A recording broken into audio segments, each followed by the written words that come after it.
Students are requested to put their mobiles on silent mode before the program starts.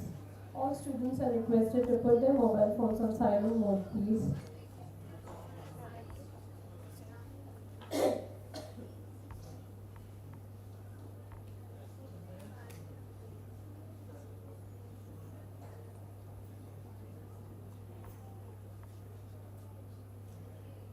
Double side tape এখন নিয়ে আসতে পারবে না? কখন পাঠিয়েছি? ये साउंड कैच कर ऐसे कर इधर ऊपर ऊपर कौन है? डबल साइडेड टेप की हाँ तो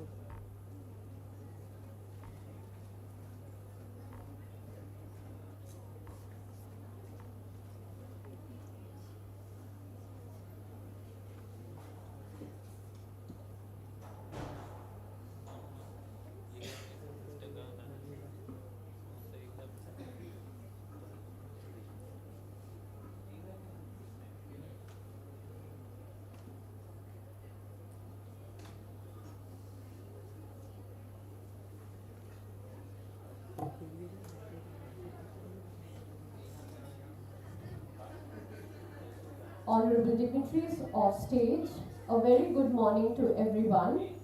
It gives me immense pleasure to welcome you all on the day 4 of our Student Induction Program 2025. By now, I hope you all are feeling more comfortable within the campus, your teachers and your fellow classmates. The first few days are about getting to know each other, understanding the institution and breaking the ice. Today, we move a step further.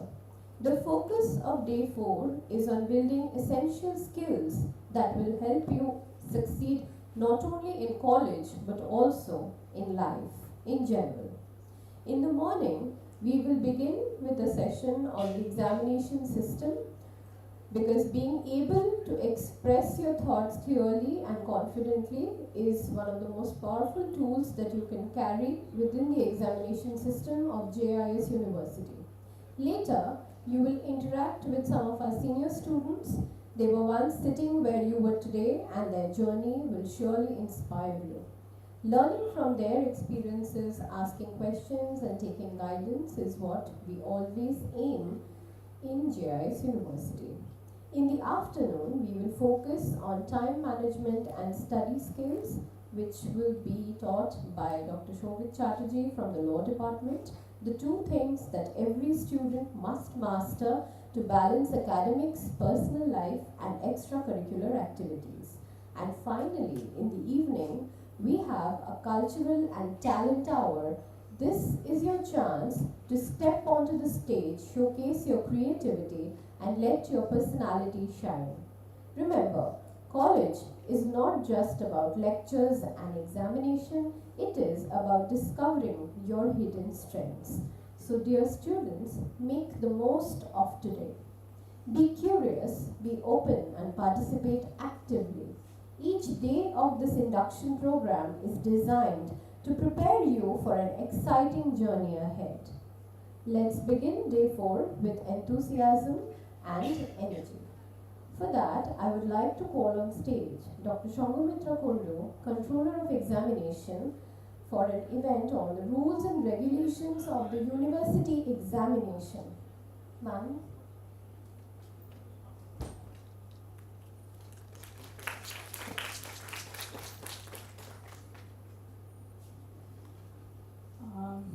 Good morning, freshers.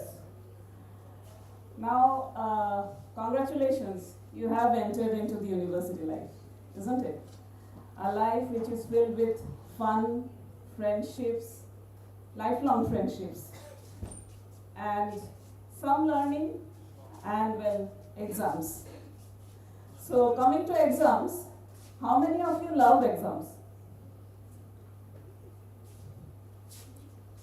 I see 1 or 2, 3 hands, right? But majorly no hands. So exactly, most of you don't love exams, but it is part of the deal, whether we like it or not, right? So I am not here to scare you regarding the exams. I'll be just spelling out some rules and regulations which, if you follow, consider it as a sort of a GPS which will lead you to your destination smoothly. So if you follow them, the process will be more smooth. If you don't follow, then you can think as no Google Maps will be able to help you reach your destination. Anyway, let's start with the rules and regulations. So yesterday, Kotal sir, I think Deputy Registrar sir, he had already mentioned regarding the semester system. So most of you schools have now started the semester system in the 11th and 12th classes, but most of you may be unaware of the semester system. So here in the university, you enter into a semester system. It is broken up into two major semesters, that is odd and even semester. Now here you have entered into the first semester, right? So you are into the odd semester. The odd semester begins from July and continues till December. In the December, you have end semester examinations. And even semester starts from January, it continues till June. Now in between, we have a small session that consists of 1.5 or 2 months, that is July and August. As you can see, I have given a small term that is known as summer term. Here, what happens is, basically it is for students who are not regular in classes. An extra chance is given to students for clearing their backlogs if they acquire any backlogs throughout their study. Now the examination sessions, as you can see, I have put up the examinations below. Odd session, as I already told you, December to January. Odd session, sorry. The exam is in December. It may extend till January. During the odd session, the exams of odd semesters are held. That is 1, 3rd, 5th, 7th, 9th, etc. During the even session, that is May, June, the even semester examinations are held. That is 2nd, 4th, 6th, 8th, 10th. Okay? Now, during the summer term, as I told you, it is a very small session which is actually given to students who have backlogs to clear their backlogs. Then also final semester students who have backlogs, they also can clear their backlogs during the summer term. And also debarred students. Debarred students, as in the students, we have an attendance criteria. That is, you have to attend 75% of your classes. So if you fail that attendance criteria, then you can attend, you will be debarred. So in that case, you won't be allowed to give the regular, even or odd semester examination. That examination you will be allowed to give during the summer term, provided you attend the summer term classes. There will be classes held, you attend those classes, and then you are allowed to give the exam. Next slide, please.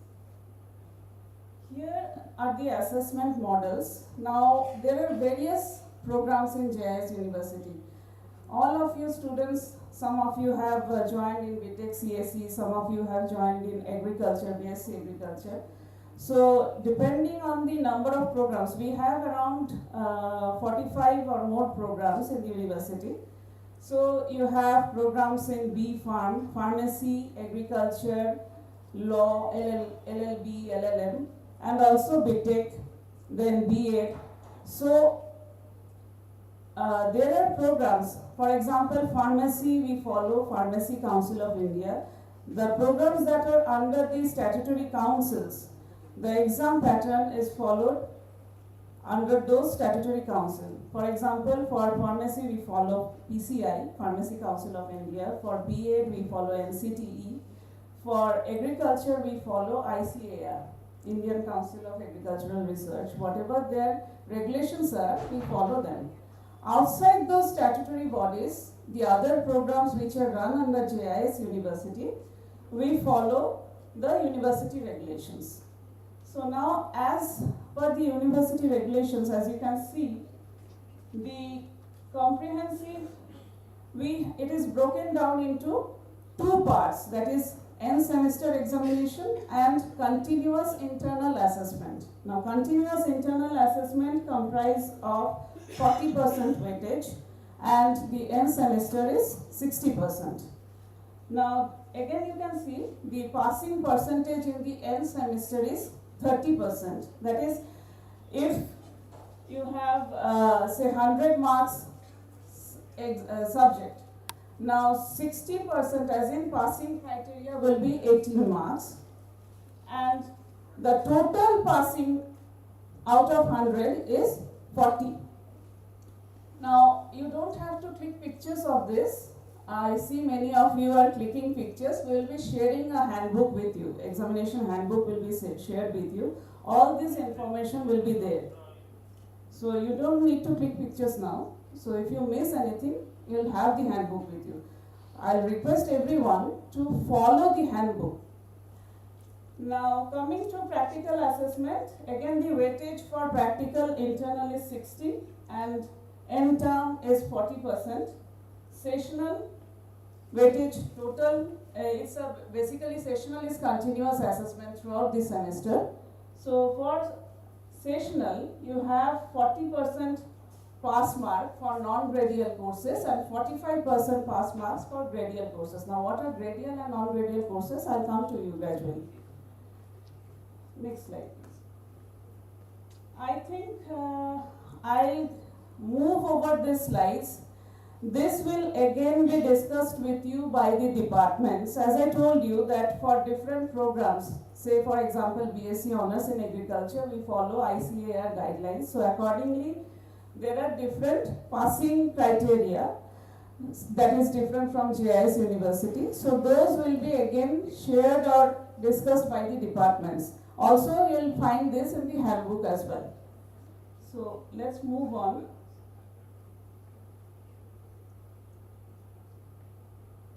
Now, the eligibility criteria for appearing in the, to be eligible to appear in the end semester examinations. Securing 75% attendance throughout the semester, as I already told you. Then all the fees should be cleared till the current semester that you are studying. You have to appear in the midterm examinations, that is mandatory. If you miss the midterm examinations, you won't be allowed for the end semester examinations. Then another mandatory thing is you have to enroll in the previous semester. If you do not enroll in the previous semester, for example, now you are in the first semester, you have already registered, there will be one enrollment process that will be shared to you shortly. If you suppose you proceed to the second semester and you have not enrolled in the first semester, then you won't be able to appear in the second semester examination. So enrollment in the previous semester as well as the current semester is mandatory. Then obviously having no disciplinary issues, and we will be issuing notifications regarding exam form fill-up, enrollment dates. Kindly follow the deadlines. Always follow the deadlines. If you exceed the deadlines, then in that case you may miss your chance in the examination. Okay? So the whole process of examination is as given. That is creation of ABC ID. I think many of you have created your ABC ID during the admission process. Most of you have created, right? ABC ID is mandatory nowadays. I think most of you have heard about the Academic Bank of Credits, ABC, that is Academic Bank of Credits. Your grades, your credits are uploaded in the academic portal, NAD, a government portal where the credits are uploaded. So for that, you need your ABC ID, which is mandatory. So then you obtain the university registration number, which most of you I think have already got.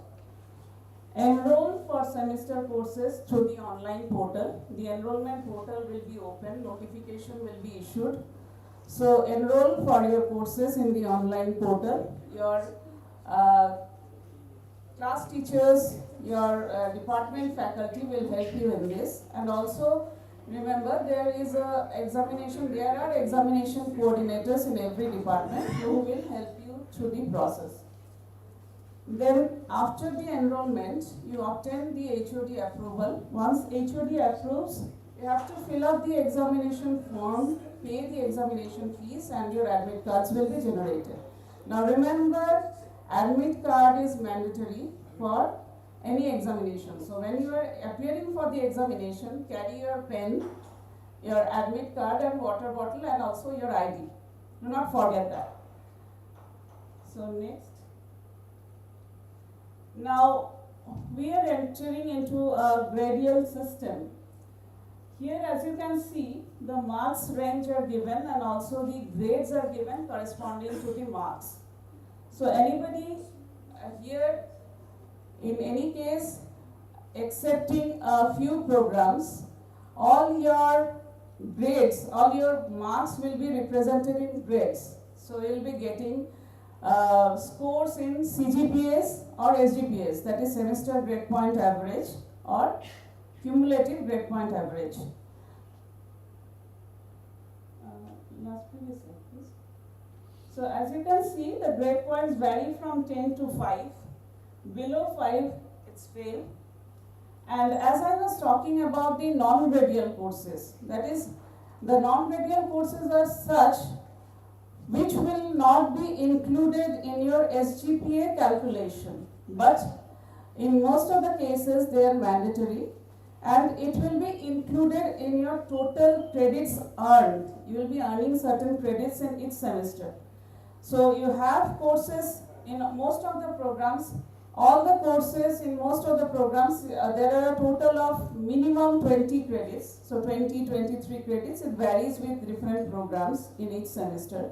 So for each program, each semester, the total credits earned will include the non-gradal courses, but when we are calculating the SGPA or CGPA, the non-gradal courses will be excluded.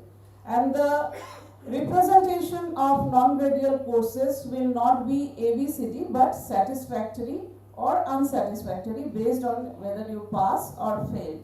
So satisfactory means pass, unsatisfactory means you have failed the courses. Okay? So what is a credit? Anybody has any idea?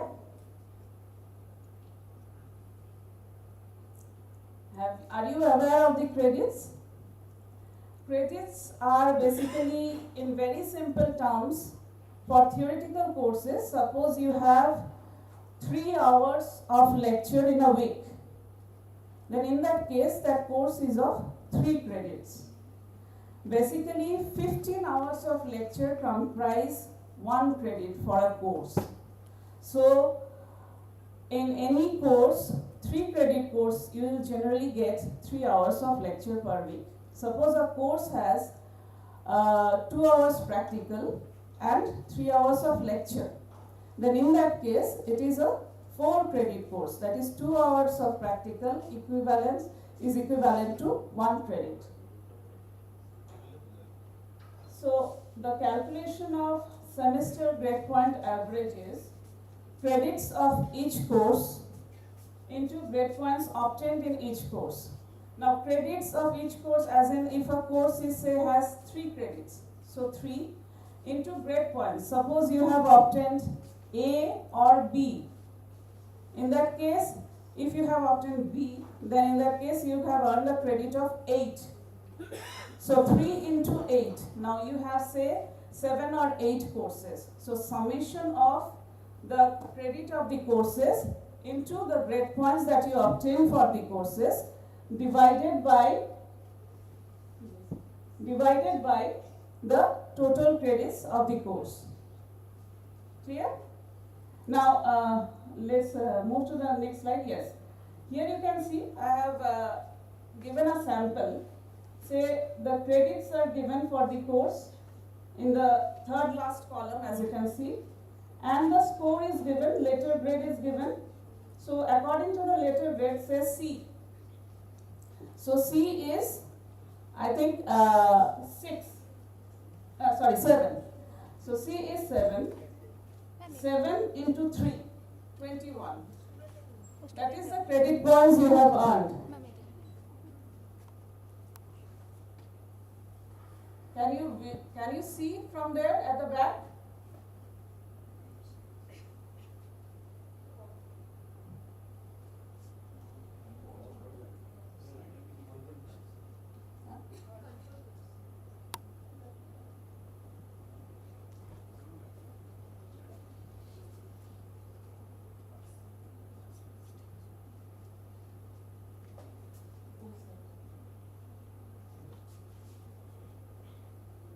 Now, as you can see, I think now it is a bit visible to all of you.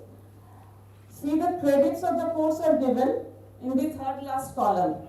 That is 3, 4, 2, 4, 1.5. These are the course credits. As I told you, if you have a course which has 3 lecture hours per week, let's consider them as a 3 credit course.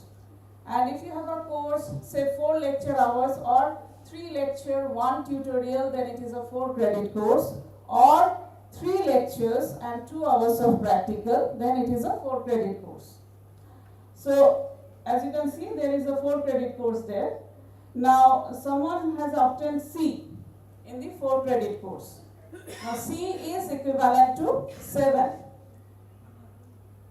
So, C into 4, that is 7 into 4, you get 28 credit points. Up to this part, is it clear to all of you? So, summation of all those credit points based on what you have obtained and the credits of a course gives you a total of, say this, 136.50. And here, as you can see, the total summation of the course credits, 20.50, it excludes the non-radial courses. So, when we calculate the SGPA, we are calculating 136.5 divided by 20.5. That excludes the non-radial courses. And the total credits earned will be as given, that is 23.50, where we include the non-radial courses. Now is it clear? Is it clear to all of you? Anyway, all this will be there in the handbook. If it is still not clear to you, you can approach the faculty members, you can approach the examination cell. We are always there to help you.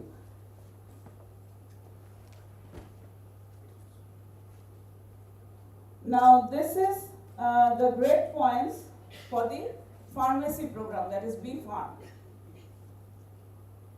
Then similarly for agriculture, as I told you, for different programs which are under various regulatory bodies, they have their different regulations, so accordingly those are followed.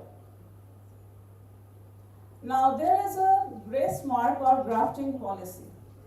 So as you have seen, or as I discussed, that say for a course of 100 marks, 60 marks you are giving in-term exam. For that, the pass mark is 30%, that is 18 marks. Now suppose someone has scored and overall out of 100 you are to score 40%. So in that case, say someone has scored a 17 marks in the end term and a total of 40 marks.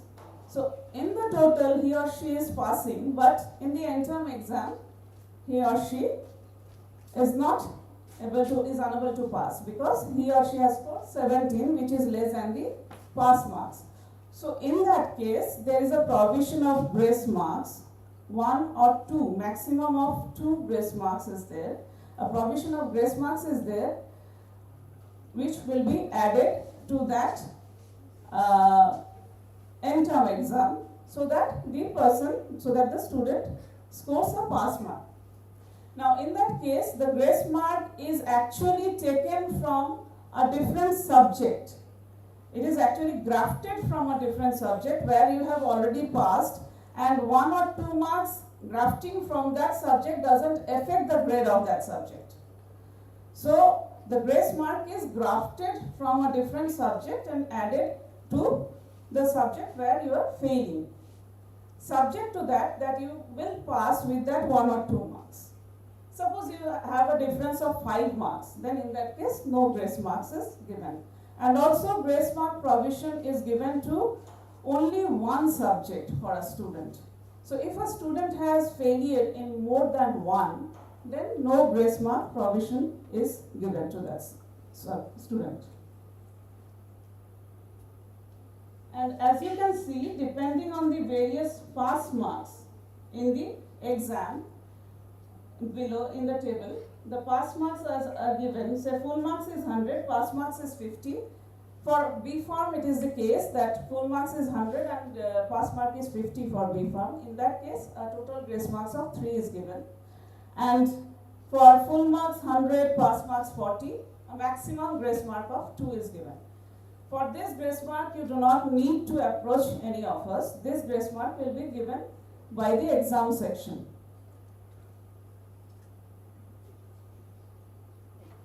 Next, please. Now, suppose you are not satisfied with your marks, what you have attained in the end semester. There is a provision of review. So, notification after the end semester results are out, a notification will be issued from the exam section that you can review your subject marks. So, in that case, a review window of 7 days will be opened through which you have to apply. Do not exceed that window. So, a review of 7 days will be open. Your paper will be reviewed as you put up the application, and in any case, if marks increase, then that will be given to you. If the marks decrease after the review, the marks that you have obtained in the exam, that will only be kept. That is, highest of the marks will only be kept. Now remember, the maximum duration of the program. Suppose most of you have come, say those who have come into postgraduate programs, you have 2 years. For BTech CAC programs, 4 years, BSc 4 years. So in that case, the maximum that is the nominal duration of the program, that is 2 years, 3 years, 4 years, whatever the program minimal duration is, 3, 4 or 2.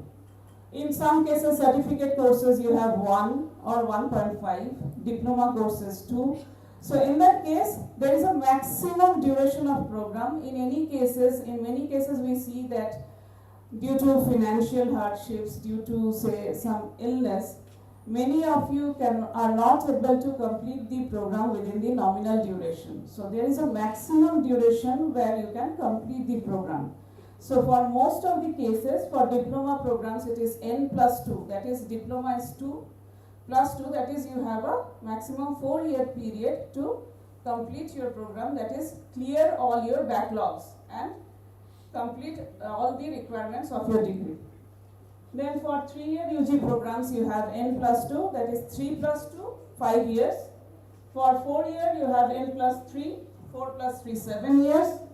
For 5-year integrated programs, it is 5 plus 2, that is 7. There are 2 or 3 integrated programs, that is, many of you have joined into integrated BBA LLB program. So those 5-year programs, the maximum duration that you can take is 7 years, 5 plus 2. For hotel and hospitality, since they are a skill-based program, the duration is N plus N. That is, if they have a program of 2 years, then the duration is 2 plus 2. If they have a program of 3 years, then it is 3 plus 3. That is 6 years. For all pre-G programs, it is N plus 2.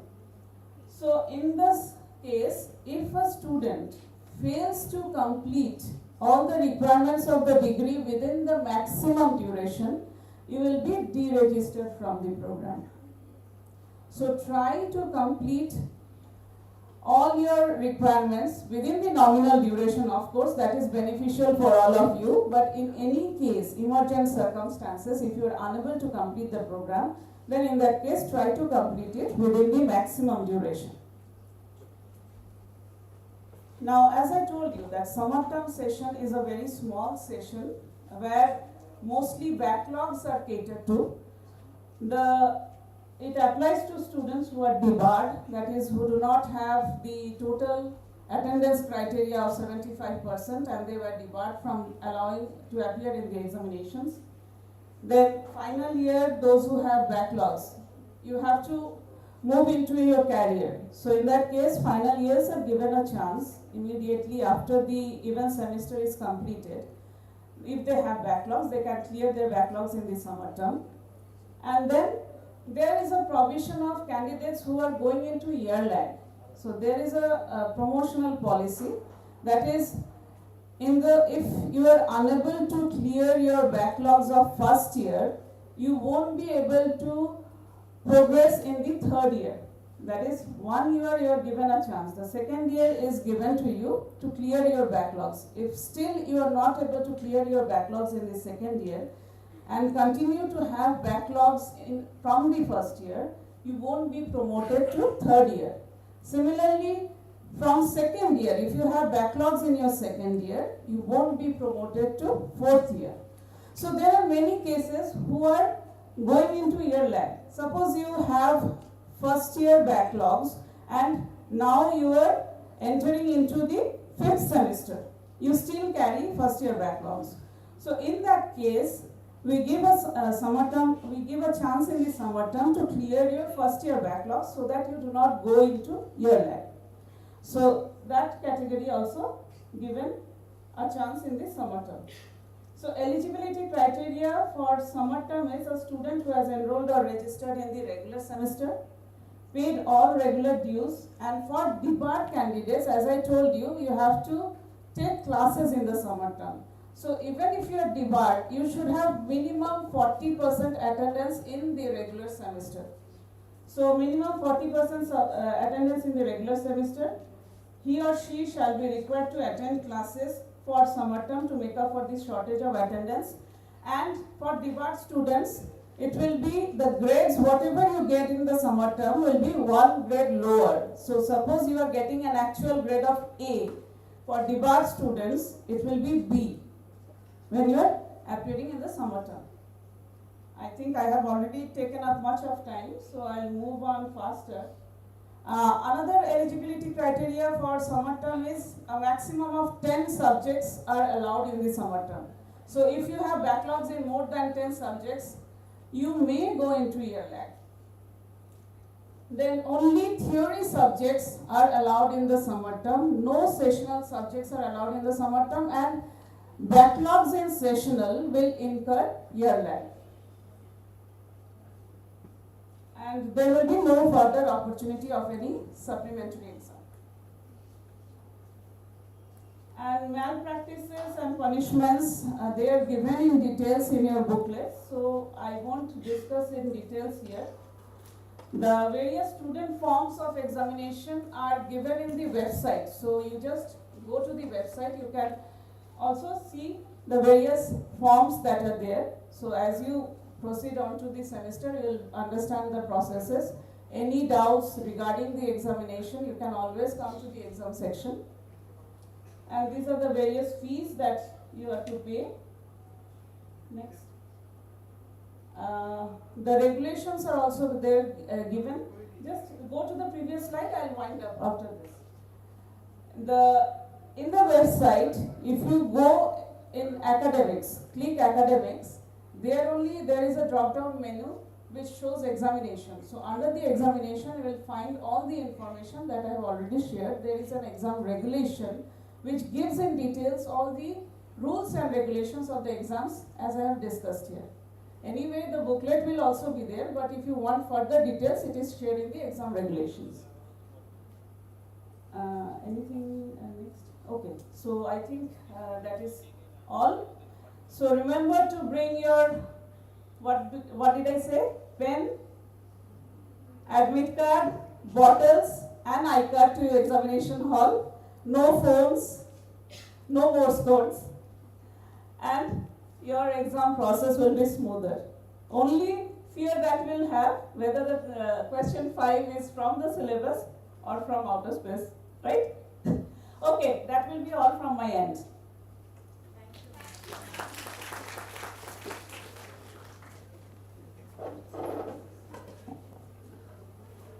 you, ma'am. That indeed was a very informative session.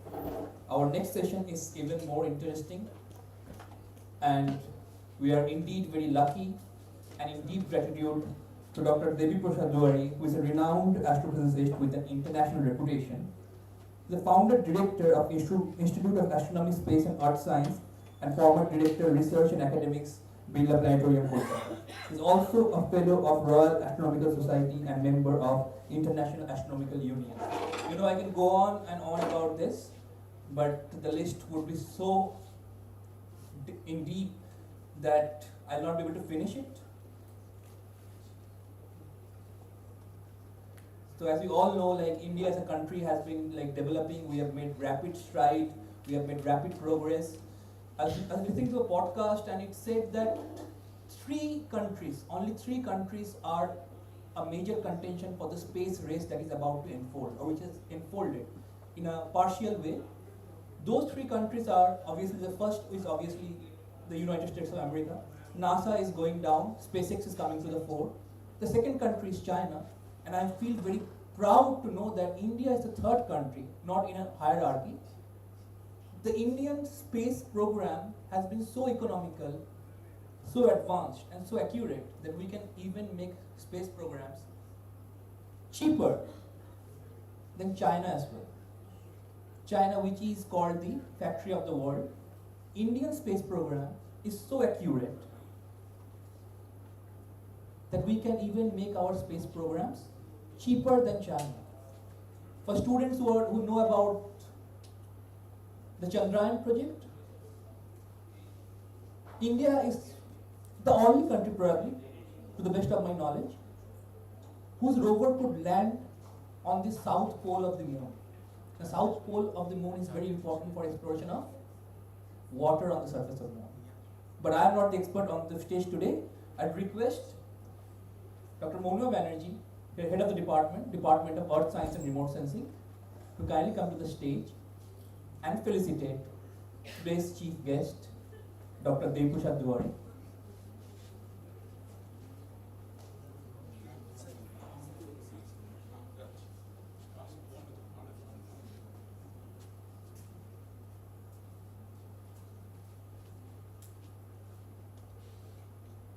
A big round of applause.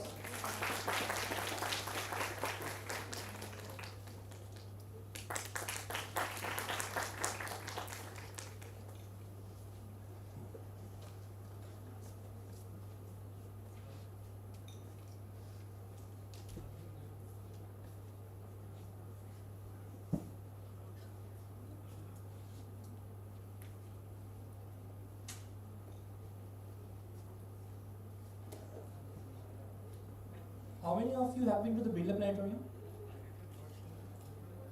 Okay. I see a very few hands, but I can assure you one thing. After this session, you will definitely have a very rich interest in exploring space research, and the Birla Planetarium as well.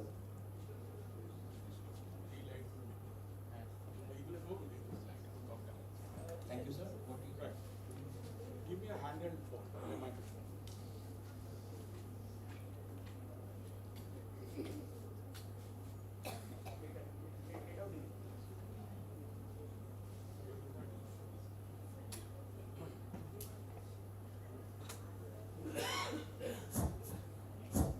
Yeah.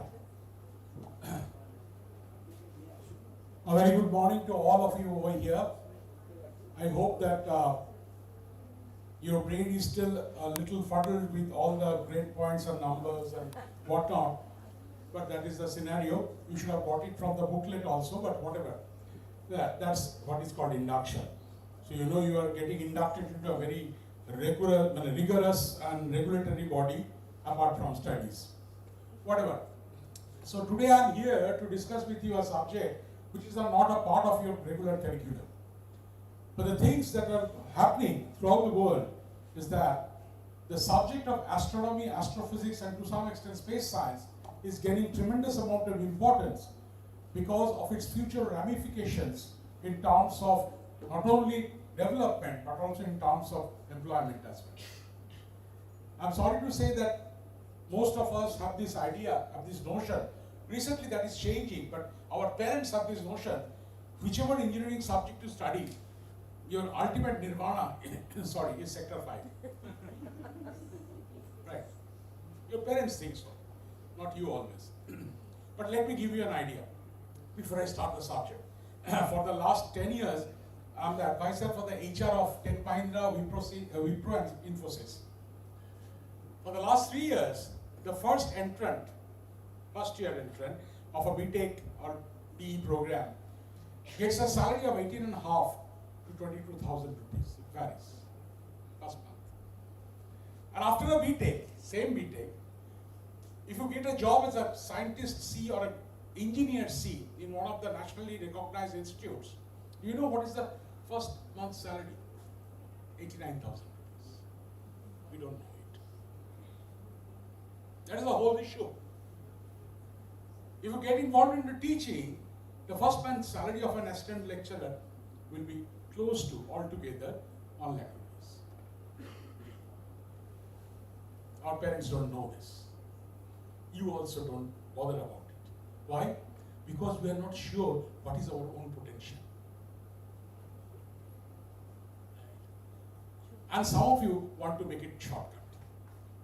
Right? That's the truth. Come out of it. On the very first day of the new life that you're entering, try to think yourself as a person who can prove to everybody and to yourself that you have some positive potentials. That is needed. The subject is not important. Right? Okay. Thousands of years back, our ancestors used to, I'm sorry it's a little lagging because I think the laptop that has been provided, it has a pirated version. We should not, it's very illegal. Right? If I put it in the Facebook, JIS will have some problems, but whatever. They will say it's a student's, it's not mine, that way they want. Whatever. Thousands of years back, our ancestors used to look into the sky and used to wonder what is sky, where is sky, what are those lighted dots we call stars, and is there any connection with the star and the earth? With these set of questions and queries, the subject of astronomy was born. Will I be asking too much if I ask you to just on this row, because this is washed with the light? Only the এইটা যদি করা সম্ভব হয় আর কি, হ্যাঁ, কেন ছোটরা দেখবে বলেই আমার আশা, আলোতে আমাকে দেখাতে হবে এমন কোনো ব্যাপার নেই।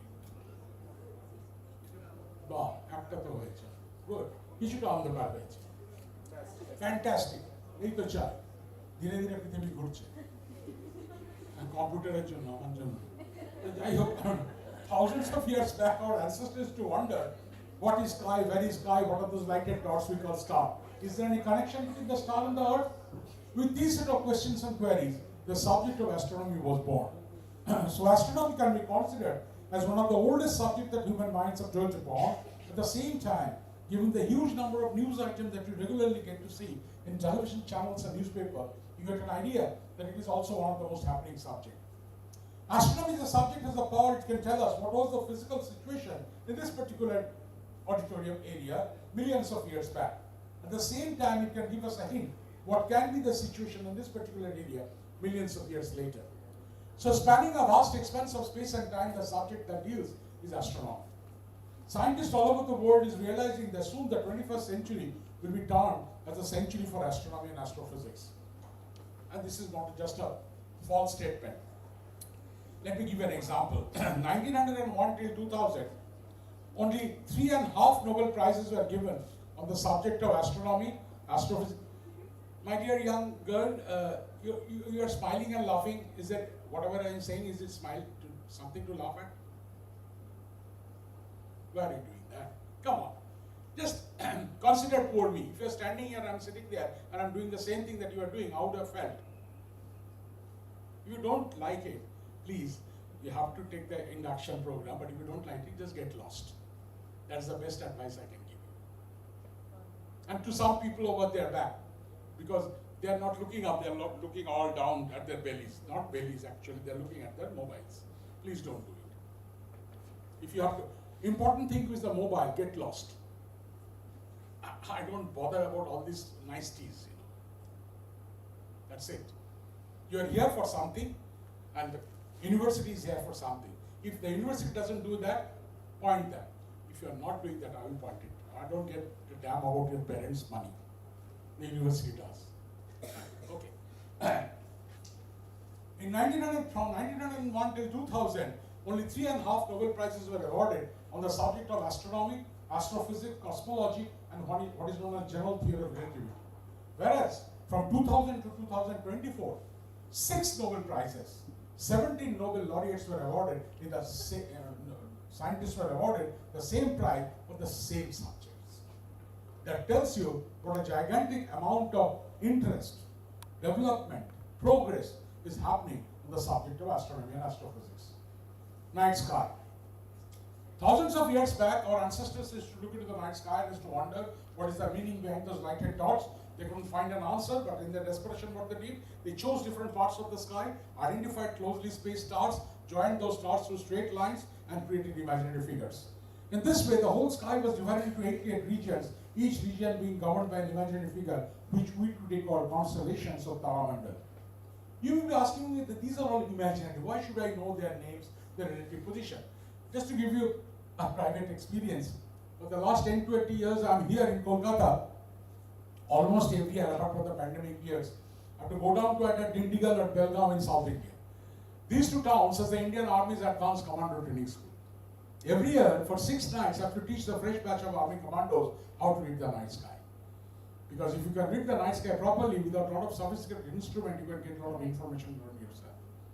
Right? So don't think these are not interested. Right? Whatever. But things have changed. Why?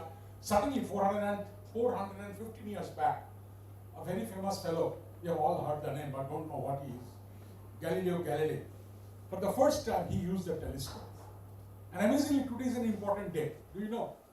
On 26th of August, 1609, Galileo Galilei showed the usage of a telescope to the business people. You may ask me, why business people? Because money comes from the business. You must be facing that here also. So, basically, the business people. But his usage of a telescope totally changed the view of the people about the cosmos. Because through naked eye, we have a limitation of what can we see and what we cannot. But with a telescope, as if the heavens have opened up and amazing objects, amazing behavior, amazing properties were seen. Starting from 1619 today, science and technology has gone through a tremendous and revolutionary change. And now, every country, developing, underdeveloped, fully developed, they are desperately trying to build bigger and bigger telescopes because they have realized the country which will be the first to understand the deepest part of the cosmos will win the race in trying to understand what is nature. Just to give you an idea, this observatory started 1.5 months back. Do you know the cost of this telescope, this observatory? Any idea? Have a guess. 180 crore dollars multiplied by, now what is today, 88 or something rupees. One instrument. It's called Vera Rubin Observatory. Why? Because for our development, for you to have a nice lifestyle 15 years later, we need to know what is happening in space. You may not know what is the Dev's next film and what is the next blockbuster of Shah Rukh Khan. That is not important to anybody. You think that is important, but nobody thinks so. These are important. Okay. A small Hawaiian island in the Hawaiian archipelago called Mauna Kea. On top of Mauna Kea, 15 countries have built 12 telescopes. The smallest one cost is $500 million. $500 million. One observatory. The largest telescope is not yet born. The work has started in 2018. Typically by 2030, it is going to get commissioned. TMT, 30-meter telescope. How many of you know in 2018, the then Prime Minister declared in the Lok Sabha the Indian contribution for building this telescope will be 1,700 crore rupees for one instrument, India. And you think Indian people they are already bothered about how the Ganesha's trunk was kept by surgery 5,000 years back, and how Mahabharata intercontinental ballistic missiles were thrown, and we laugh at them. Like, come on. We forget. We don't do anything. We talk. People here, not you. People here, your seniors, they talk only. They don't do anything. Right? India is moving ahead. How many of you know, in 2018, Government of India declared 7 mega science projects. Total budget, 21,500 crore rupees. You can buy ChatGPT, sorry, not ChatGPT, TCS out of, half of TCS of that.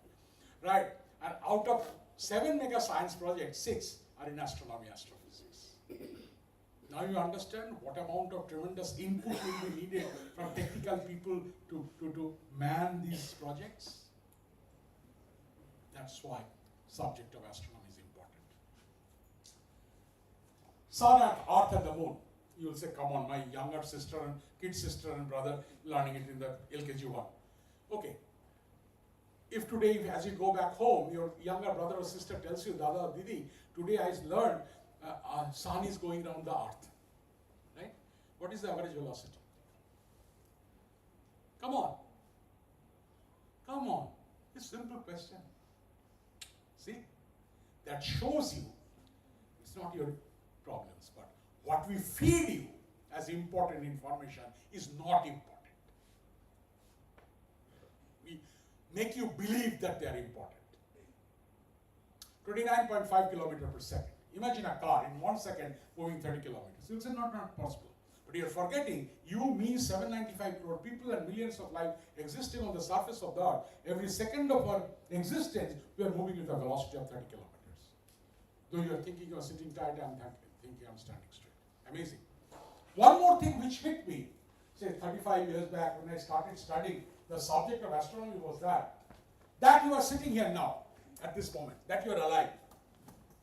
That life occurred on earth, it evolved on earth, is not because of somebody in a calendar poster doing this and rays of light coming and hitting you and making you alive. No. It is just because of a series of chance accidents. I can prove it. You are sitting here because of an accident.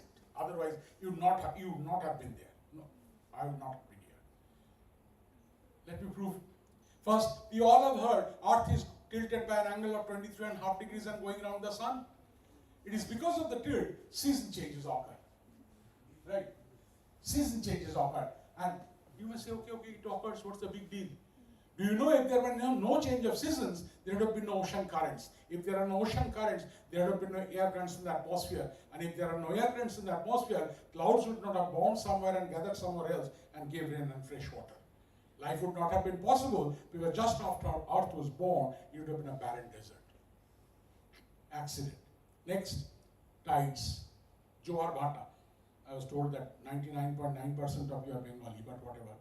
I decided to speak in English because have you come across any engineering books in Bengali? You have to read it in English. Okay, that's why I'm telling you. Tides. Tides are important, right? You'll say, why? First of all, tell me, why does tide occur? Oh, sir, even the rickshaw puller knows the answer. It is the moon which is attracting the water on the earth, causing it to tide. Ask any professor, most of them will say that. But my friend, if you remember your class 9 or 10 days, G m on m2 by r square, universal laws of gravitation, if you do a back of the envelope calculation, you can show sun is attracting Earth 173 times more than the moon does. That is the reason Earth is going around the sun. Then why do you say it is moon which is attracting the water? Ask your teachers. You'll see. What is needed? It is not needed in your exam. All CGPA, SGPA is not needed for that. It is needed for what you can vomit on your exam paper.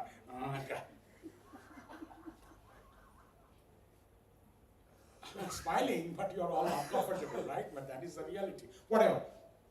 Do you know, in your class 5, 6, you have learned, life first occurred on oceans. So how did it come onto the land? Suddenly grew lakes and climbed onto the land? No. Every day, these high tides used to wash ashore multicellular organisms. Water used to get down, they used to get stranded and used to get killed. Over millions of years, they got the adaptation of staying alive on land, and from the different things, plants, animals, mammals, reptiles, monkeys, and you and I have arrived from the monkeys. Believe that, right? Our ancestors were all monkeys. Whatever sophistication you can think, but if you believe in science, all monkeys, right? You, me, everybody. Some people are very sorry. You're calling us monkeys? No, not you. Your ancestors are talking about. Right. Okay. Total solar eclipse. You all know. I don't have to tell why it is happening. But it was during a total solar eclipse, sun was discovered as a new avatar. They found out from the surface of the sun Milky White radiation coming out, which cannot be seen on other times. When they asked themselves a question, what is causing this, they were amazed with the answer. They found out from the surface of the sun every second, on an average, 1.6 million, 16 lakh tons of charged particles are coming out. These charged particles, as they move through the magnetic field of the sun, they produce this Milky White radiation. The average velocity of these charged particles are 450 kilometers per second. With that speed, they have enough momentum, enough energy. If they hit any atom or molecule, instantaneously they will break apart. That's mean if I stop my lecture, or maybe after the lecture, if I go out and stand on the sun, the charged particle coming from the surface of the sun, the moment they hit my body, within fraction of a second, my whole body should disintegrate, or your body. Why? I'm alive. I'll come to that. Moon. Beautiful moon. What is moon? Sorry. You don't have to do a puja with moon because moon was born out of earth. 452 crore years back, or 4.52 billion years back, a huge ball of rock and came and slammed onto the earth. With such a force, huge amount of surface material got gouged up. It was thrown up into space, couldn't go away forever, but going to a very vast distance. For millions of years, it condensed, coagulated, coalesced, and gave birth to the moon. This theory goes by the name, the collision ejection theory. Let us start our journey in space and time. I've spoken a lot of other things for almost 22 minutes. I'm counting. Why I'm saying this space and time journey? Any journey means change of space, you need time. No, not that time. It was 1905, a very famous fellow called Albert Einstein. You'll never hear him in your 4-year course. Right. Albert Einstein gave a lot of theories. So I'm not discussing theories, but one of the results of the theory was light, any light that you see, sunlight, this light, that light, has a velocity, 3 lakh kilometers per second. The distance from sun to earth is 15 crore, 3 lakh kilometers per second velocity. If you do a simple division, Madhyashikha Parshad has made it mandatory that you have to write in the class 6 geography book, distance from sun to earth is 8.3 light minutes. A light takes 8.3 minutes to come from sun to earth. What does it mean? Our teachers are so busy in unit tests and all that, they don't have the time to talk about it. It means if you go out after my lecture, please don't go out now, I'll feel bad. If you go out and look at the sun, you have to tell yourself the sun I am seeing now, it is the image of the sun as it was 8.3 minutes back and I am seeing it now. The closest star, Proxima Centauri, 4.2 light years away. If today evening with the sky is clear, look at the star and tell yourself, the star I am seeing now, it is the image of the star as it was 4.2 years back and I am seeing it now. So next time, younger kids in your household tells you, Dada Kaka, please tell me, take me to the science city, spend $50 on a time machine ride. Don't. Any clear night, go out into the open, tilt your head. The deeper you are seeing, you are seeing your own past. You don't understand that. That is the romanticism of looking to the sky. Most of the stars are 100, 2000, 200 light years away. That means 200 light years away star. Aha, nice, right? Means the light that is entering your eye, giving you the image, started from the star 200 years back and is reaching you. Can you feel the excitement? Okay, whatever. The first step of our journey, obviously solar system. This is Sun, the main avatar. Mercury, Venus, Earth, Mars, Jupiter, Saturn, Uranus, Neptune. Poor Pluto has been kicked out. Right. Sun. Ball of gas. You have read it? Achha, tell me, my friend. If I take a football, pump in a lot of colored gas, cut open the football, will the gas inside remain like a ball? It will diffuse out. How come sun being a ball of gas is not diffusing out into the sky? What do the scientists say? According to the scientists, 460 crore years back, a huge cloud of gas and dust was floating in space. It was made up of 91% hydrogen, 8% helium, 1% rest other elements. The average temperature of this gas cloud was minus 240 degrees centigrade. At minus 240 degrees centigrade, out of the 4 fundamental forces of nature, only one type of force comes into play. That is the force of self-gravity.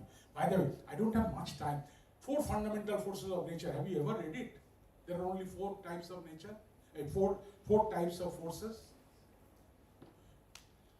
slapping it, sound coming out, it is becoming a little warm, sound coming out, and I said, oof, what is this force?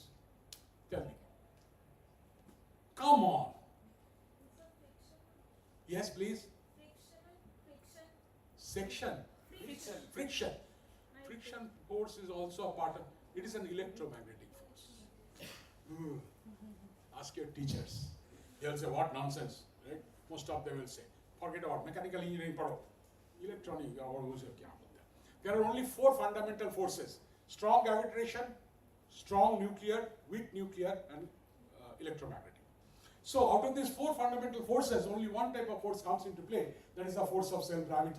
The force of self-gravity will attract the periphery of the gas cloud toward the center. As the gas goes toward the central density rises. As the density builds up, pressure rises. As the pressure builds up, temperature rises, right? Density rise, pressure rise, temperature rise is correct. Yes or no? Right. Who told you? God. Then who told you? Give me an answer. See, this is how we apply our education. Charles Law, Boyle's Law. You have read it in class 11. We don't know what does it mean. Boys and girls, try to understand what you are reading, what you are studying. Don't depend on your coaching center. That is the most disgusting thing a human being can do. You go to the coaching center, but depending on coaching center, whatever the physics wala is saying, I will do that. Don't. Right? You understand what I am trying to say? From today onwards, you start that process. Right? Whatever. So the temperature rises. As the temperature starts rising from minus 240 degrees centigrade and went up to 1.5 crore degrees centigrade. At 1.5 crore degrees centigrade, out of the 4 fundamental forces of nature, only one type of force comes into play, and that is the force of self-gravity. The force of self-gravity will attract the periphery to the gas cloud. I told you, temperature rise. What happens? 4 hydrogen nuclei, protons, they as if come together, fuse together, and produce a helium nucleus. This thermonuclear fusion reaction, our scientists have been able to perform it in our labs, but cannot control it. That's the reason they use it to explode a hydrogen bomb. But inside the sun, in a very regulated manner, when 4 hydrogen gets into a helium, huge amount of energy is produced. As the energy tries to come out, it produces a back pressure called radiation pressure. This radiation pressure, when it exactly balances the inward force of gravity, exactly cancels each other. Sun being a ball of gas remain hanging there for millions of years. And we think, we are all, you, me, everybody is powerful, right? Either muscle or buddhi or money. And in West Bengal, if you don't have anything, don't worry, political patronage. Forget it. We are all alive because 15 crore kilometers away in a ball of gas, 2 opposite forces are continuously cancelling exactly each other every second of our existence. If this way, that way, either sun will become big or sun will become small. And if that happens, believe me, my friends, within 8.3 minutes, you, me, everything on earth will perish. But we don't give that credibility to those people, right? With the sun. And 10 feet poster में जो है ना सर्वशक्तिमान election time होने से और भी मिलेगा. I am giving you everything, including life, and we believe that. Right? It's easy to believe and say, oh yes. Right? And you are the people who should ask questions, and you are not allowed to ask questions. Sorry to say, we don't allow you to ask questions. Right? Think about it. But generally, why I'm telling, because you have reached the threshold of a school. You're entering into a dimension where you are a citizen of the country. If I tell you, see, my friend, if you study for 3 years and you fail, I think I can give you 2 chances. You agreed? Or have you ever asked why? Why not 1? Why not 10?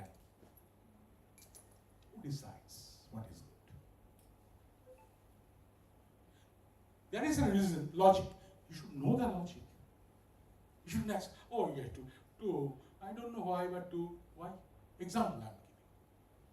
From today, start asking questions. First question you will start asking in your studies. Next question at your home, to your parents. If they love you, they will not get angry, but they will try to answer you. Try. or say, I don't know. And from there you learn, saying I don't know is the biggest quality of a human being if you really don't know. Don't put up a show, I know everything. You'll see some of those pompous professors doing that. Hey, what? You know, I went to America to give my lecture, give my presentation of my paper, and you were asking me a question. Yes, you may not be knowing that and particular question. Say, I'm lucky that in all my academic career, I have really experienced these sort of teachers who say, I don't know, you try to find out or I'll read maybe, if I get time, I will tell you. That's it. Right, okay, whatever. Sun se kidhar chala gaya. Okay, so this is how sun is born. Inside the sun, there are three regions. The very center where the thermonuclear fusion reaction is going on is called the core. Then the energy that is produced for a huge volume, it freely flows. It is called the radiative zone. Sun is funny looking. From the surface up to a depth of 650 to 700 kilometers, pillars of gas, columns of gas stacked on one after another. Heat comes from inside, hits the bottom layer of the gas pillar. Gas, when it is heated, rises up, comes to the surface, deposits the heat as sunlight, becoming cold like a fountain. It goes down and continuously raises the heat from inside. This is called the convective zone. Outwardly, sun is again divided into three regions. Oh, you have to stop or something? Oh, so you're coming source directly looking at me. But please don't tell me if I feel thirsty, I have to go to the bathroom again to have something. No. There is no bottle here. Okay. This should be a part of the process, right? Sorry, it tells about the institute. Right. Outwardly, sun is again divided into three regions. The sun that, I'm sorry, you will be feeling embarrassed, but I'm feeling it. The outside is called the photosphere, sphere of light. Over the photosphere in a very thin layer, exquisitely pink colored gas can be seen, and that is called the chromosphere. And over millions of thousands of kilometers, a milky white radiation called coronavirus. No, nothing to do with the virus, it's called crown. In Latin, corona means crown. You want to see actual picture of sun surface? This, left side. Each is a cell of gas, right? Chromosphere, during a total solar eclipse, spikes of colored gas, they come out, chroma means color. And according to me, one of the best pictures. Shah Rukh Khan into 10 to the power 20 times the beauty. Right. It's called corona. It's an actual picture, taken last year. What you are seeing, moon has covered up the sun in a total solar eclipse. And this milky white radiation coming out because of the charged particle coming out from the sun. Next time you see these pictures, try to find the meaning behind it. You should, right? The red colored shirt. WhatsApp message aa raha hai na kya? Okay. See, I teach 300 commandos in a single session. The problem with me is that I observe every face. And you know what happens, just not my time, but not much time. It's a 2-hour class. Every day, 3 classes, 6 lectures, 6 hours. Starts from 8, ends at 8 in the night, in between gaps. After the lecture, the sergeant major is the one who actually looks after all the commanders. Sab theek hai na? Thank you better. Sab theek hai na? Sab theek tha? Ha. Somebody is really, not you, but actually looking, or they don't have mobiles, but something. वो थोड़ा कुछ लगता है इसका problem है. Not you, sorry. वो थोड़ा problem है. सर्जन में कौन सा? अरे बाबा, आई बंदा, चले बाबा, बेटा, चले इधर आओ. Very nice boys. He will slowly come, unsure why. He will come here. एक काम करो बेटा, तुम जाओ 10 किलोमीटर छोड़ के दौड़ के चलो. If I ask you to do that, your parents will take me to the Supreme Court. Torture.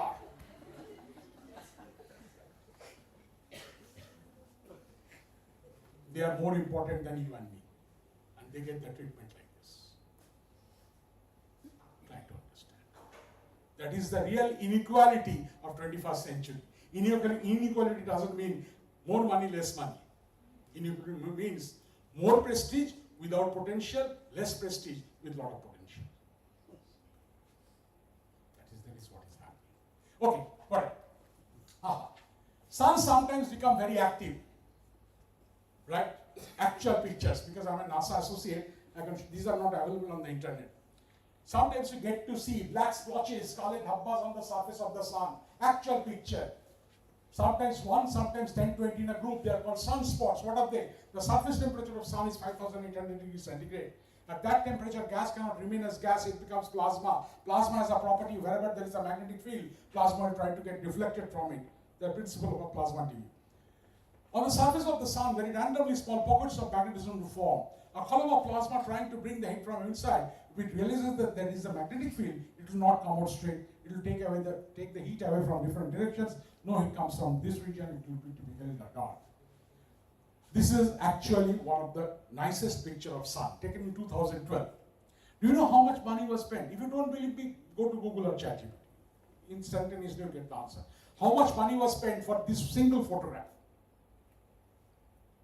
$1.2 billion, 120 crore dollars, 9,680 crore rupees. One picture. You say, why? Why are they spending so much money? Right? Trump ko de dete hain. The problem is, only the last 30 years, scientists have realized sun is interacting with each one of us individually every second of our existence. We don't know it. Very highly mobile particles, not charged.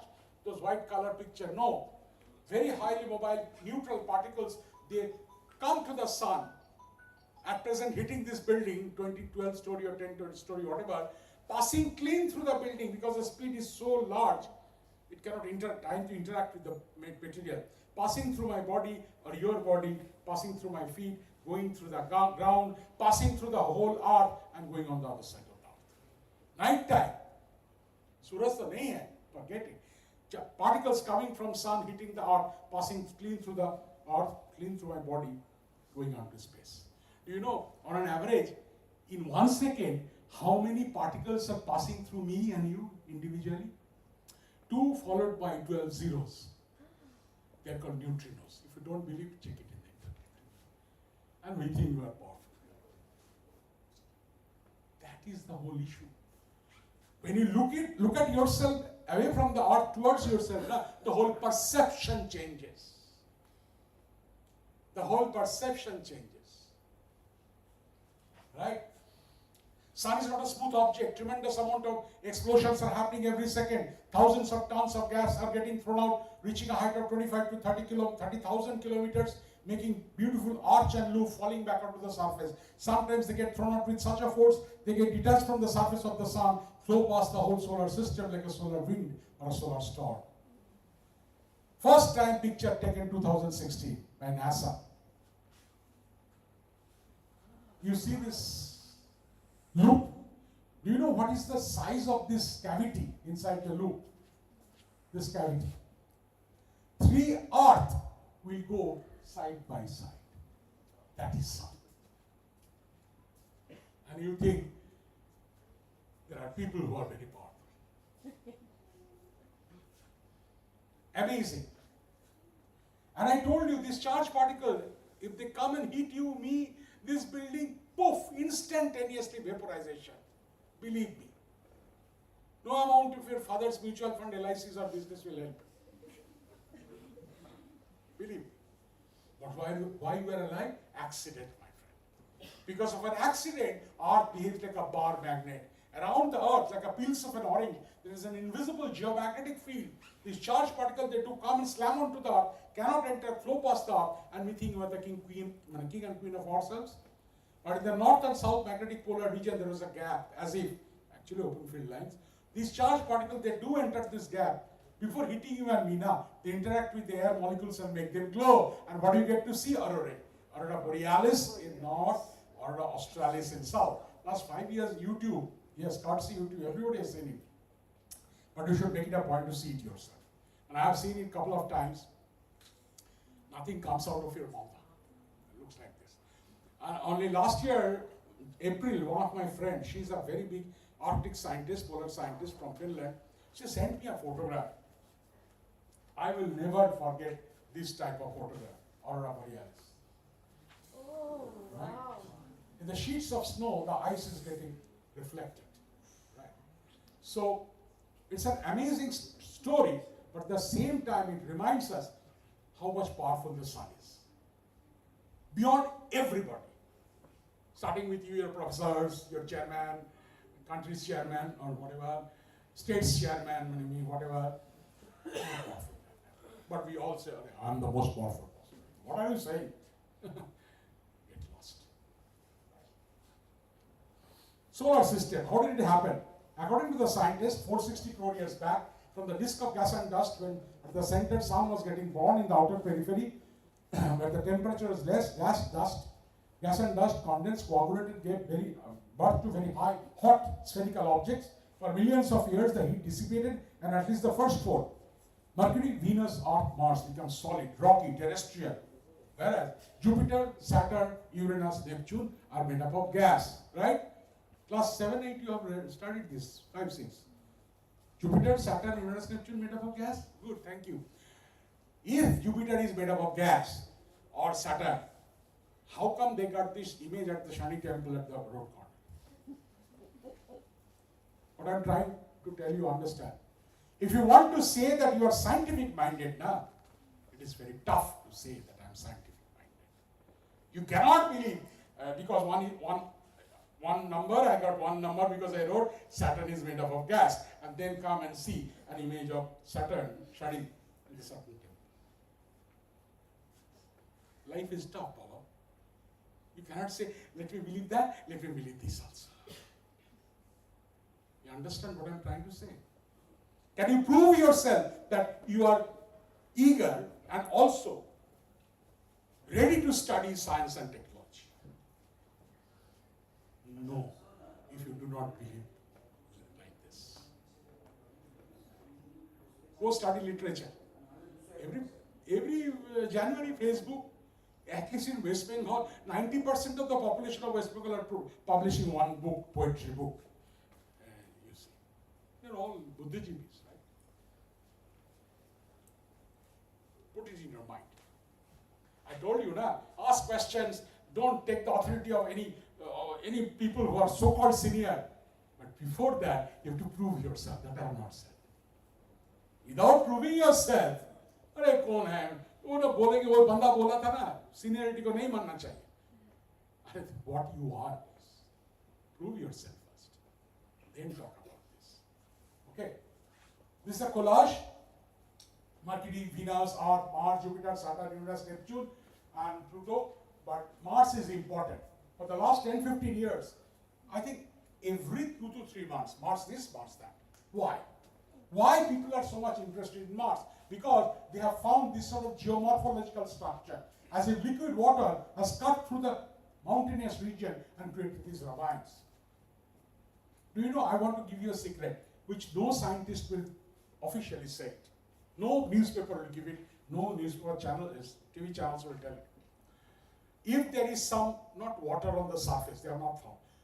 Ice, water ice. On the surface or below the surface, there can be virus, bacteria, parasites on Mars. Do you know every year, on an average, few 100 kilograms of rock come scattered from Mars and land onto Earth? Most of the time you don't see because 74% of the surface is water. When it falls on the water, you don't know. If Martian soil or subsoil has a bacteria, virus, parasite, now my friend, sitting on a rock, if it lands onto Earth, believe me, within 6 months to 3 years, every life form will go from Earth. Because those bacteria, virus, parasite, no scientist on Earth have seen them ever. Coronavirus, they had an idea, this can be the corona.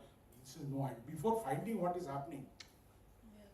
So, you to have a healthy life, your next generation to have life on Earth, we should know whether there is life on Mars. That is why billions of dollars are being spent.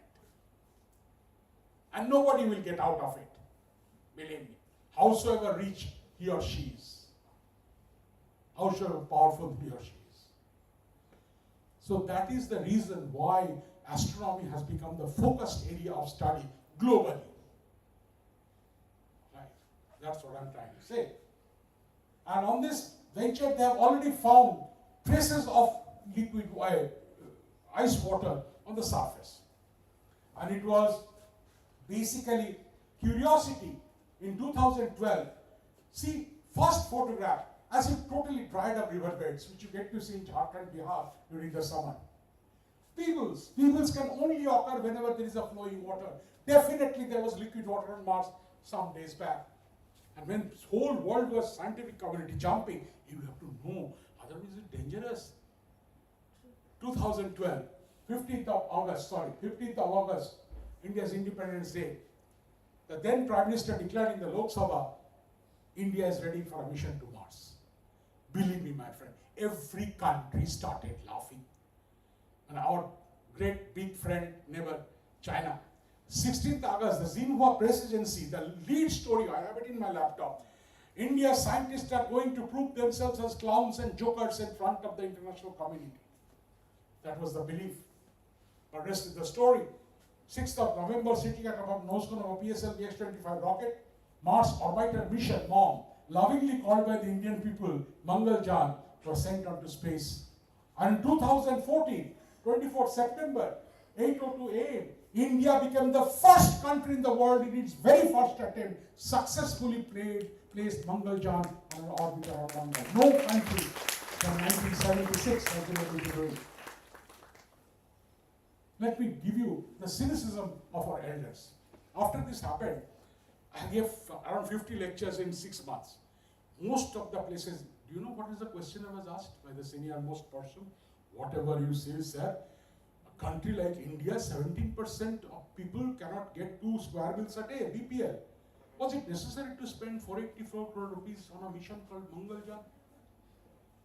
Today, I say, or today standing here, I say, do you know last year, Kali Puja and Diwali, how much money was spent on fireworks? Government budget, report, 6,000 crores. That is not a wastage. This is wastage. You're all West Bengal mostly from. Do you know last year, according to BBC, the total amount of money that was spent on Durga Puja, pandals, decoration, clothes, trade, 50,000 crore rupees.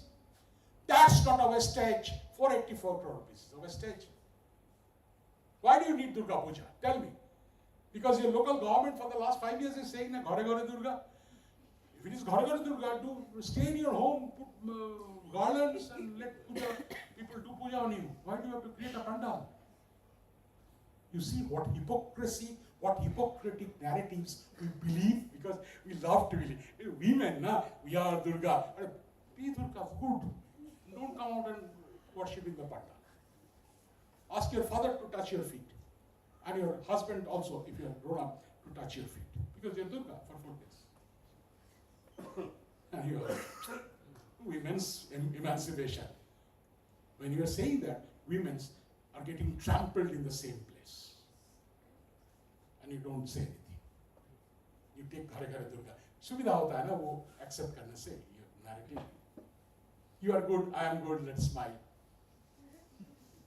Girls, according to me, in Bengali if I say, Narira Shamajer Dharika Shakti, you actually hold a society totally.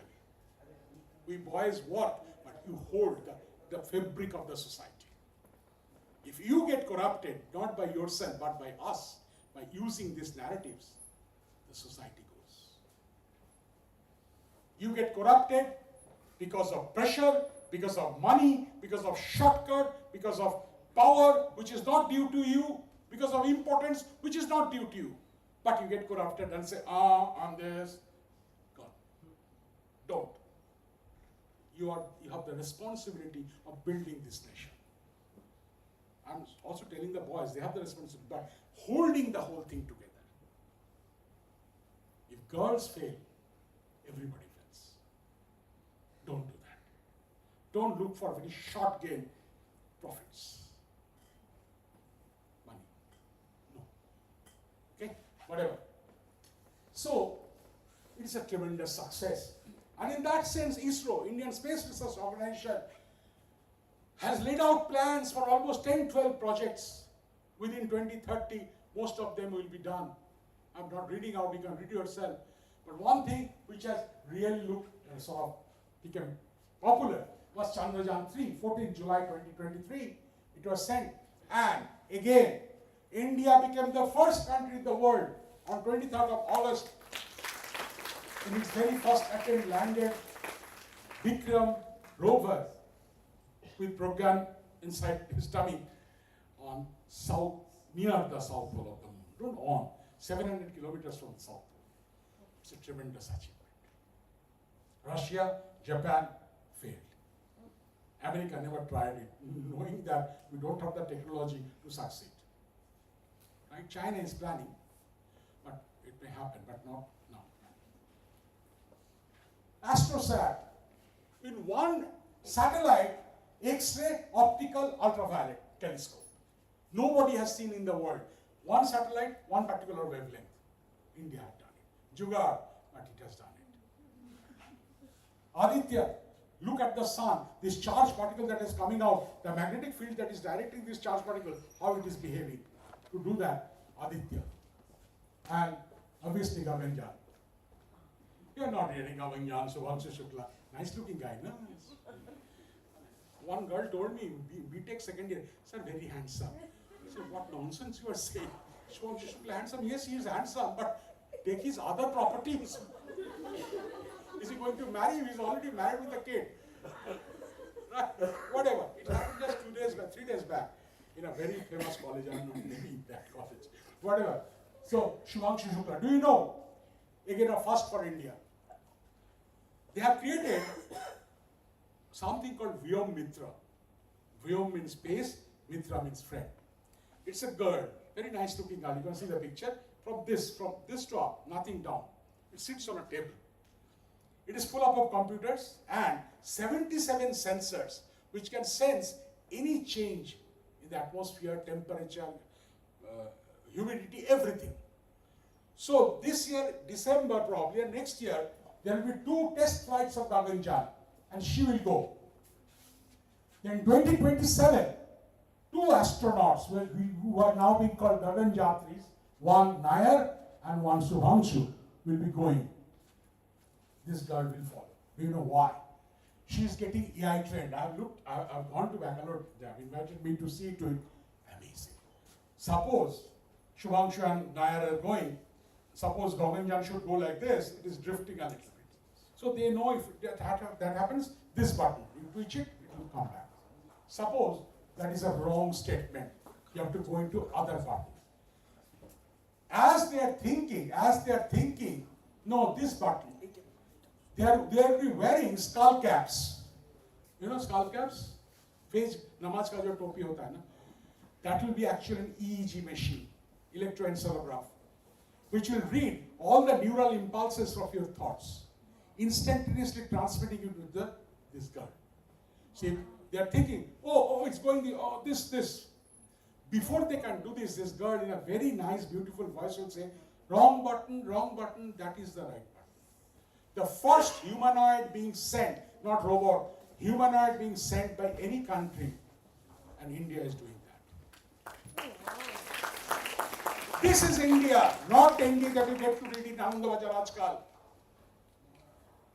This is happening, that is happening, Sanatan Dharma happening, nothing good is happening, get lost. These are the same people which are creating this, the policymakers. Right? He went up to the International Space Station, you know, these are the pictures. Nisar, it was sent up 15 days back. Do you know, I'm spending a lot of time. Do you know what is the meaning of Nisar? NASA ISRO Synthetic Aperture Radar. It is the costliest spacecraft, $1.5 billion, roughly 14,000 crore rupees. The story goes like this, 2014, NASA approached government of India and said, we want to send a satellite, which is so costly, very costly, but we want to collaborate with you. The satellite is so powerful, suppose there is water here, suppose. And one side is little down, one side is little up. How much? 1 millimeter. From 400 kilometers, it can read 1 millimeter difference. So ISRO said, good, how much money? They said at that time, 12,000 crore. ISRO said, get lost. My annual budget is 2,200 crores. And how can I make a 6,000 crore contribution for this thing? So America went back. After pandemic 2020, again approached India. Hey, we want to collaborate, but this time we are giving you 80%. You give 20%. India said nothing doing. If you give to 80%, all the control remains with you. They said, no, we will sign an international MOU that 50-50. Do you know why? Through my own years, since I'm an associate of NASA, I heard it in the NASA Christmas Director's Lecture, NASA Director's Christmas Lecture. According to NASA Director, in the last 66 years of NASA, among all the spacecraft that has been sent up onto space, successfully they have been put onto their correct orbit 72% times. And effectively in the last 41 years of ISRO, among all the spacecraft that has been sent up in space, successfully they have been put onto their correct orbit 91%. That's why we think America is the land of milk and honey. Not now. We are putting go, right. But we think so. Moksha. Not space shuttle. Not space shuttle. Last year in Hyderabad, they have tested successfully reusable launch vehicle. They have named it Pushpak. My friend, what I am showing you is the present India. Not your run-of-the-mill, get into Sector 5. No. What you do is copy and paste in Sector 5. You don't innovate. What you do is copy. And after 3 years, when they give you this visa to go, now that is being stopped also, H1 visa or European, $4,000 per month. Do you know how much your company charges to that agent? $8,000. They give you 4,000. We are beggars. These people, though you get nice pictures in the Facebook, today we went to Oslo, work in Finland, say, or maybe France. Beggars. Second-class citizens. Don't, but I stayed in Manchester for quite a long time, and I taught in University of Manchester for quite some time, which is not told here, but second-class citizens, even in UK. I'll give you an idea. Every Sunday, around 11:30, knock. Actually, I bought a house there. Knock. The police inspector from the local station has come. Every Sunday. Yes, sir, no problems last week. It's called the Asia Watch program. Because they will throw stones. They will make lewd comments as you are walking down. They can do a lot of things to your car, which is parked outside. That is UK. But my son, big brother is in America. Oh, Baba. কজনের আছে বাড়িতে পড়াই নেই কি কষ্ট করে যে তারা আছে বাংলায় বলে দিচ্ছি ভাবা যায় না সবসময় না ঠিক আছে সুতরাং so you should think International Space Station by 2035 1801 I'll finish up. Don't worry, the regulatory bodies are sitting in front of you. We're always looking at my watch. Right, come on. You can make out. Otherwise, Big Boss will see what is happening. Right. 1801, Italian astronomer Giuseppe Piazzi discovered a piece of rock, typically 900 kilometers in diameter, between the orbit of Mars and Jupiter going around the Sun. People thought a new planet is getting discovered. But within a couple of years, 3 more, Pallas, Vesta and Juno, each around 500 kilometers in diameter, were discovered in the same region going around the Sun. People realized a new class of object is getting discovered, and today we call them asteroids, Grohanu. Right? This is an actual representation of NASA. Here, each green dot is a discovered and nomenclatured asteroid, all going around the Sun. And these red dots are important. They are called Apple asteroids. What is the speciality? Their orbit intersects the orbit of Earth. That means the Earth is going around the Sun, they can come and hit the Earth any point of time. Believe me, 1/5, 1/6 of the Earth will blow apart. If you ask me, sir, that thing, when can that happen? If you don't believe me, go to the internet. Any point of time. I'm giving you a lecture here. It can happen here, just now. It can happen 10 years later. It can happen 10 lakh years later. Nobody knows. That we are alive is accidents. Our existence on Earth is accidental. But how we carry ourselves as human beings is guided by some regulations, emotions, values, which you'll be learning after I get down from Maharaj. But life is accident. Right. If I take you out of the solar system, because we mix up a lot of things, True color pictures, you will say, now this is cheating. We look at the sky, never see these sort of things. Why? The problem is with our human eye. Human eye has something called perception of vision. Within 1/10 of a second, whatever amount of light enters through our pupil falls on the retina, the optic nerve immediately takes them to the back of our head to create an image, because we see from this part of our brain. Our eyes cannot add or integrate light like a CCD chip. If our eyes were like a CCD chip, looking in a particular direction for 10, 15, 20 hours, every dot in the sky is a star and beautiful gas clouds. These are all actual photograph, actual color. Here, though I have not time, but I'll tell you, suppose I request, now you have become friends, and forcefully you have become friends. Right. If I say friends, you'll say, oh friend, bye-bye, let me go. Other important thing, my GF or BF is waiting outside. What is wrong?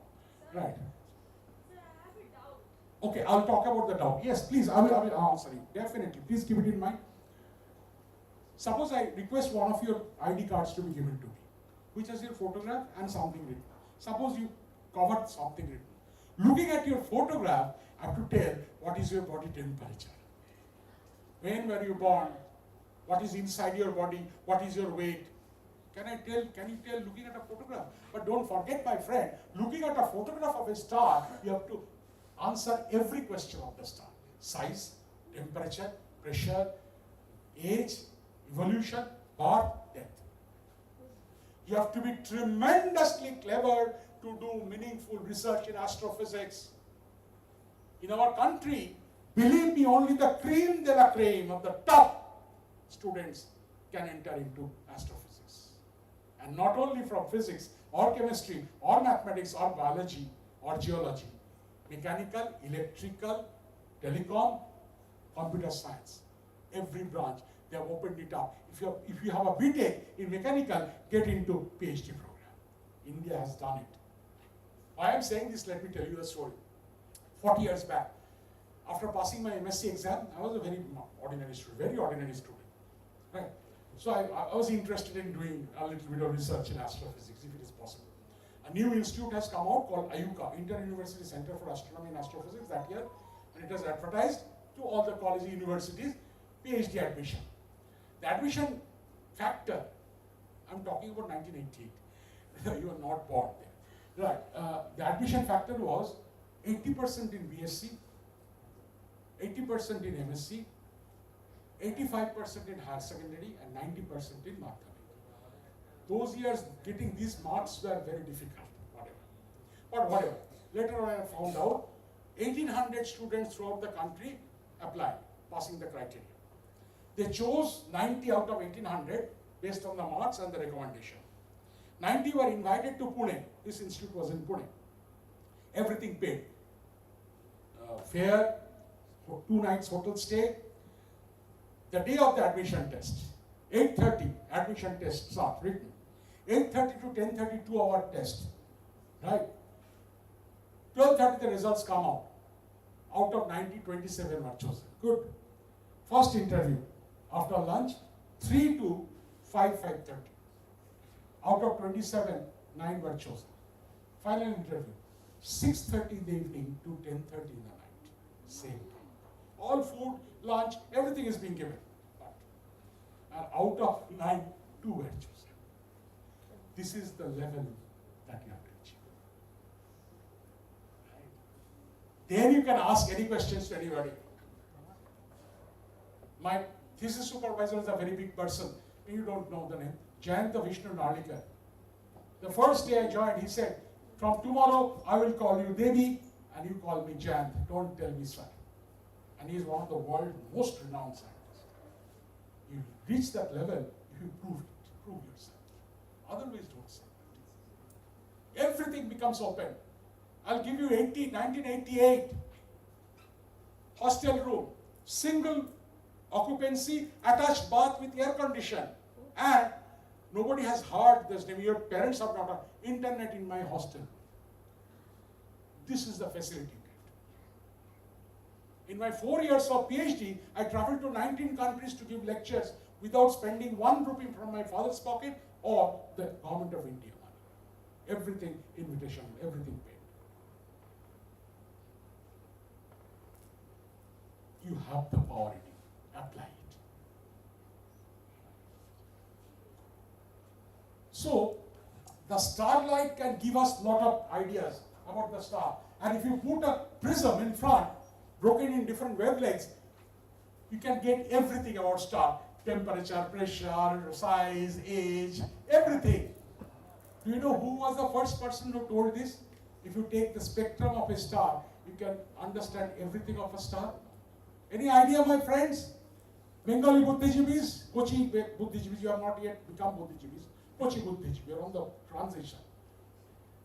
Any idea? That is what is Bengalis are famous for. Meghnad Shah. He's got the father of stellar astrophysics. Nobody knows about him. I'm not blaming you. I'm telling you, change your stance. Change your focus. Look at the ultimate, eternal good things, not what I define as good. No. I am defining it because I want you to be under my control. Everybody is trying to do that. Social leaders, political leaders, religious leaders, everybody. मेरा पीछे आओ भाई.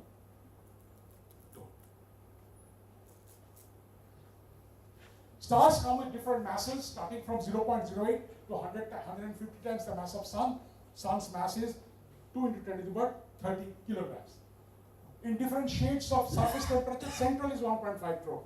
50,000 to 1,800, depending on this. A very famous woman, 110 years back, at Harvard Smithsonian Astrophysical Observatory, Mary Cannon, classified them. Hottest surface temperature O star, next thought B star, A star, F star, G star, K star, M star. 100 years science have changed. Nobody can touch her index. Do you know why? In 6 years of research, she took 5 days of holiday from her lab. Not like me. Every 1st of January, 3 Sundays, chuti gya. We don't do that. Her was also a life. 6 years, only 5 holidays.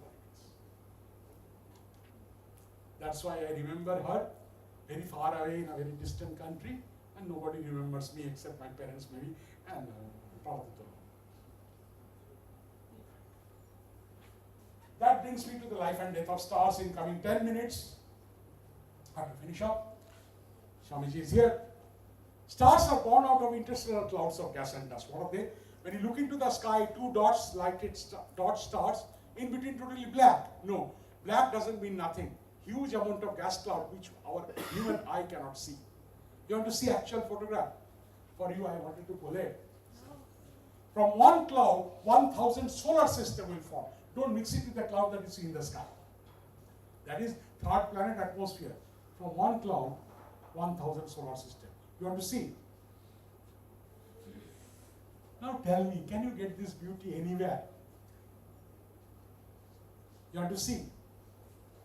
But my motivating speech at least has motivated 1 to 1.5 of you, from 5 person, to do some astrophysics research maybe.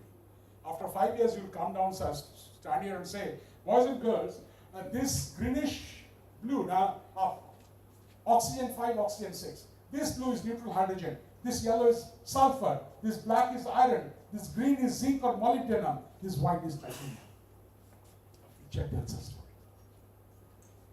One picture can produce 10 to 12 PhDs. 2.5 million pixels in this photograph. It is tough, boss. Not looking through a telescope. Beautiful, sir. End of the story. No. You may not touch a telescope, but you can do tremendous amount of good work in astrophysics. You have to understand that. If you are born, you have to die. Yesterday I was giving a lecture somewhere. So I said, see, you have to understand. If the moment you are born, suppose, one thing's become constant. You know what? Death. So, if you are born, you have to die. Stars die. How are they alive? Because they're burning hydrogen to helium at the core, energy producing radiation pressure, cancelling with the inward force of gravity, producing its own energy, a star is born. How long? Stars die differently depending upon their masses. For example, Sun and 8 times the mass of Sun. Burning hydrogen to helium takes Sun. How long? If you do a small calculation, you can show Sun will be burning hydrogen to helium at the core for another 500 crore years. After 500 crore years, when all the hydrogen gets into helium, thermonuclear fusion reaction stops, energy production stops, outward pressure stops, gravity takes over, Sun shrinks. As it is shrinking in the outer layer, there is huge amount of hydrogen still remaining. Because of the compression, the temperature rises slowly to 1.5 crore, which was earlier at the core. And at that temperature, 4 hydrogen nuclei fuses. What was happening at the core produces helium nucleus. Heat is produced. Gas, when heated, becomes big. So after 500 crore years later, you will just open the window and see Sun becoming smaller and smaller and smaller, stops and starts becoming bigger and bigger and bigger.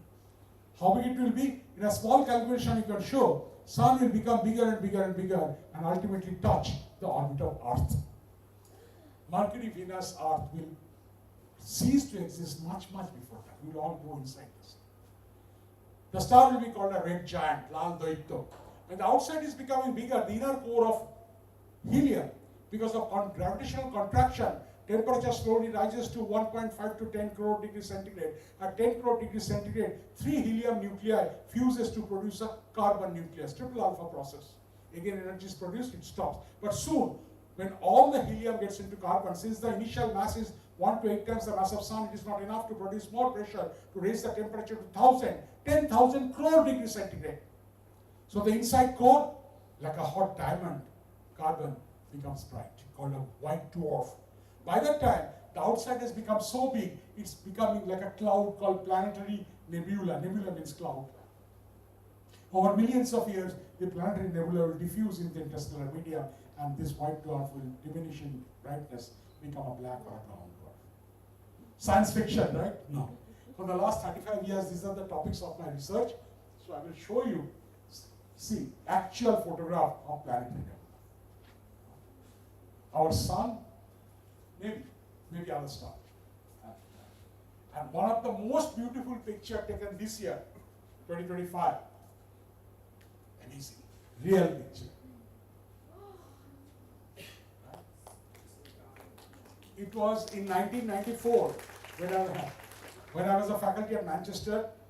I was doing a little bit of research, not much. Your faculty members do many research, right? Especially before NAC accreditation, many research. I know the stories, right? So basically, what happened? We wanted to show this planetary nebula is not continuously becoming bigger. It creates pulses, right?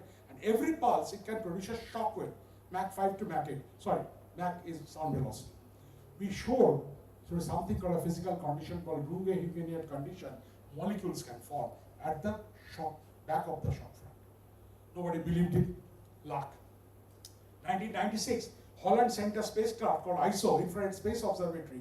Within 6 months of its operation, in the computer, I had to write the code. I had two collaborators. 24,000 line photon program. That time photon was only something, photon 77. We produced 72 molecules inside the computer, meaning simulation. 68 were discovered. Believe me, my friend, our whole status from here, within overnight, changed. Next 6 months, I have to travel to almost 22 countries to give lectures to the science academies of the process that we have said, and it is proven, right? A new branch started called astrochemistry. Synthesis of molecules in interstellar space. These are the molecules you see. Most of them are organic molecules. That means if somebody says there is life on Earth nowhere else, the stupidest person. Life is universal, not particular to Earth. We have not found it. Any star at its death phase can produce the pre-biotic material of life. Time is very short, just another 5 minutes. Stars whose initial mass is 8 to 25 times, they produce hydrogen to helium, helium to carbon, carbon to oxygen, silicon, sulfur, ends up with iron. You cannot pressurize iron nuclei to fuse, highest binding energy. So ultimately inside takes the peels of an onion, পেঁয়াজের খোসার মতো, hydrogen, helium, carbon, blah, blah, blah, oxygen, iron. Stopped, energy production. Gravity takes over with a tremendous force, fall onto the iron core. Poor iron core has nowhere to go. It becomes incompressible, 10 to the power 17 kg per meter cube density. Gives a kick, a recoil. All these layers starts coming up in between because of this khichdi, the whole star explodes. The temperature reaches trillion degrees centigrade, and starting from iron 56 to 94 in the periodic table, all the naturally occurring elements gets produced in a fraction of a second in that explosion. They have a special name, rare earth element. You do not get uranium, thorium, polonium as you will get, say, zinc, carbon, calcium, potassium. And it is called supernova explosion. Now, boring, right? No. Some of them are beautiful. Right. Okay. See, I watch everybody. You don't think that I'm only watching you for the last 1 hour. Everybody. Right. Now tell me, our blood is red. Why? Red blood corpuscles. What in red blood corpuscles? Iron. Imagine, close your mind side. Imagine 1 atom of iron in my blood going to my heart, leg, heart, head, 72 times passing my heart. Ask yourself, where from this iron atom has come inside my body? The answer is, if I'm a non-vegetarian, I've eaten the goat which has eaten the plant. If I'm a vegetarian, I've eaten the plant. Where in the plant? Oh, in the ground. Where in the ground? Oh, deep down there in minds, some of it has come up. You should not, but it has come up. How in the minds? Because according to 99% of the scientists, 1,377 crore years back, our whole universe started from a small point, singular point, and it's expanded in what is known as Big Bang. Only 2 elements were produced, hydrogen and helium. Where from then iron has come. You'll be amazed to know today, each atom of iron in your blood, each atom of calcium, sodium, potassium, whatever your body, my body is made up of now, atom by atom literally was created millions of years back only inside a star. So you, me, the cat, the monkey, the dog, everybody, we are star children. That is the connection we have with the cosmos. That is what I call cosmic consciousness. Cosmic consciousness, to me at least, doesn't mean I'm very good at Vedas, Upanishads, Puranas. No. This physical connection. So gas to gas, in between stars are being born. And khichdi is happening. This has given rise to another question and answer. What is life? Can you produce life on earth? Produce, not reproduce. 1957 till today, nobody has been able to produce life. And now the scientists say, material was not there for life. Atmosphere was there. So the material, probably, in all possibility, came from outside. Right? Life from space. Not life, not aliens. Prebiotic chemistry came from space. Another new branch has come out. Astrobiology. Astrophysics, astrochemistry, astrostatistics, astrocomputing, astrobiology. One subject. Not much time, I'll really finish up. I have a lot of other things to say, but I want to tell you something. Black hole and other things interesting, forget about it. Basically, we have to know that our universe started 1,377 crore years back from almost an explosive event, right? It is not explosion, it is the explosion of space and time. Explosion means something happening on space. No, space itself expanded. And later on, concept like quantum fluctuations, you will come to read in the YouTube or something, has given rise to what is known as multiverse theory. Not our universes alone, there are parallel universes, but not connected to each other causally. So you see, at the end I should say technology inputs for you engineering guys and girls. These are the things needed by 75% of employees of Astronomy Institute today. AI, MLDL, large data, simulations, innovative software, right? All right, let me tell you, do you know when I first started as a hobby studying AI? That time it was not called AI. 40 years back in India, there was AI. When Videocon came out with the advertisement, fuzzy logic washing machine, that is AI. Because of AI. I started studying it in CDAC in Pune. amazing. And today people say AI is important, right? And India is happening for AI for the last 40 years. Photonics, quantum optics, nano electronics, communication technology.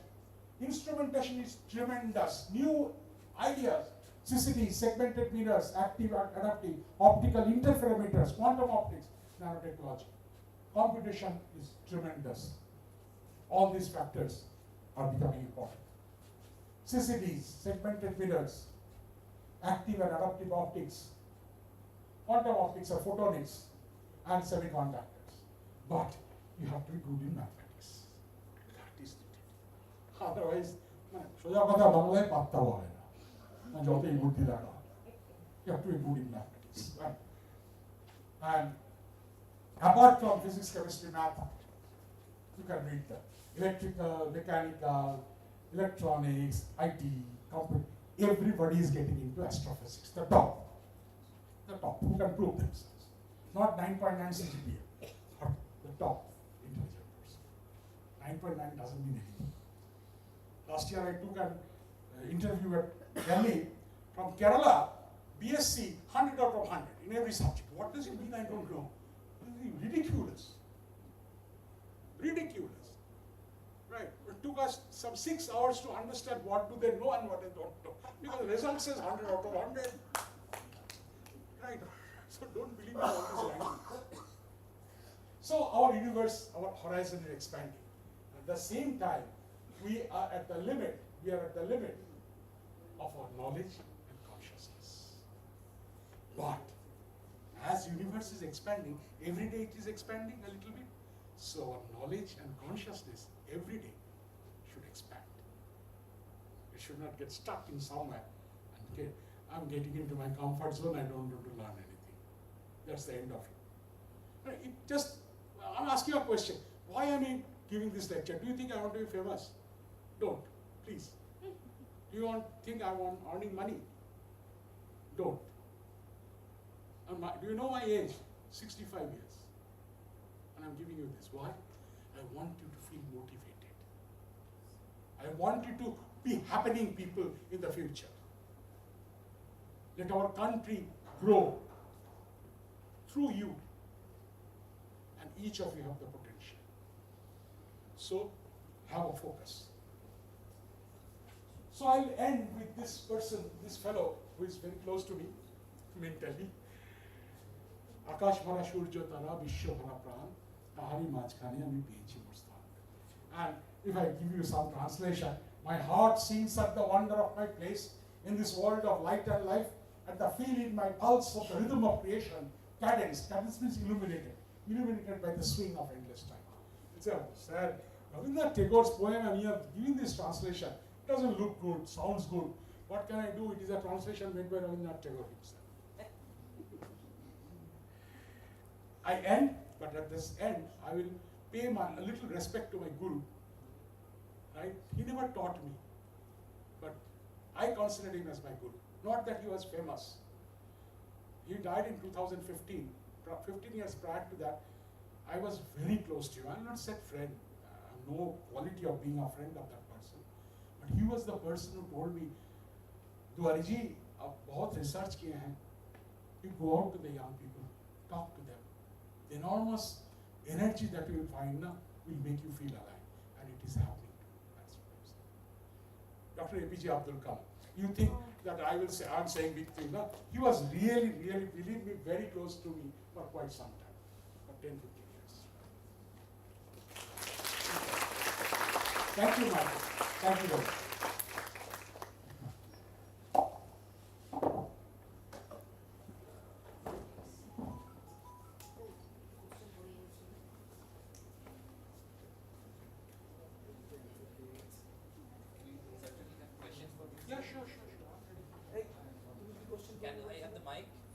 There was this girl who was supposed to be asking a question.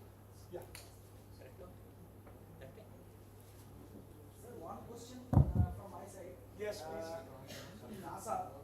NASA at present, what percentage of Indians are there? In general, NASA doesn't hire Indians. if there are NASA projects in universities, then there are Indian students who are work there in those projects. If you have to be a direct core employee of NASA, you have to be an American citizen. There was someone who was.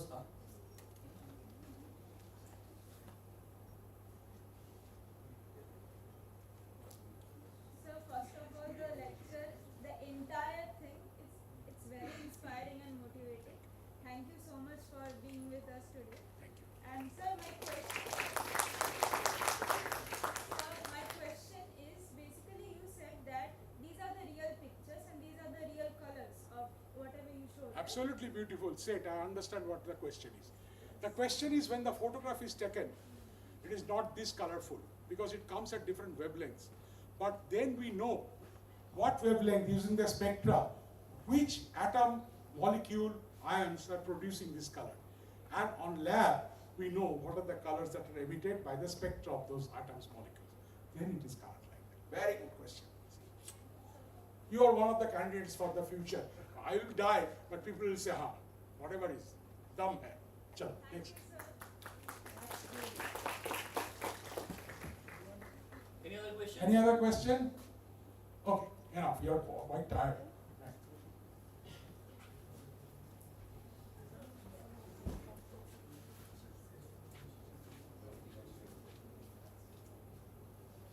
It becomes really difficult to come up to the stage, and like I will not even try to summarize because this I am not in any capacity eligible to summarize this lecture. But thank you, sir.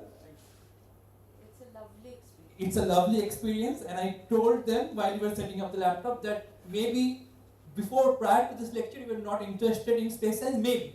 But I'm very sure after this lecture, We at got least, goosebumps. yes, 99% of you will go back, at least type something on your phone and search something about the space program. And the end result will all make India proud, as rightly made it. Thank you, sir, once again.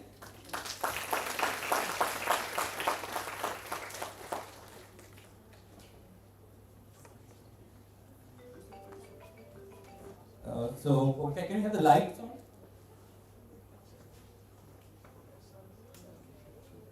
Yeah. So it becomes very difficult to bridge the gap between a lecture that was on astrophysics and our next esteemed guest today in the auditorium. So I was looking for that core word. What can be that connection between a lecture on astrophysics and a lecture on spirituality? So Sir rightly pointed out, as Swamiji will also rightly point out, the word is consciousness. The word is expansion of the consciousness. It is, we are talking about external reality now. Swamiji, when I invite Swamiji on the stage, I'm very sure he'll be talking about the internal reality. So, our next esteemed guest of honor today is a monk from the Order of Ramakrishna Mission. He is from Vivekananda Centenary College, Rahora, Kolkata. And our next esteemed honor is Swami Veda Anuraganandaji Maharaj. Please big round of applause. May now invite Swami onto the stage.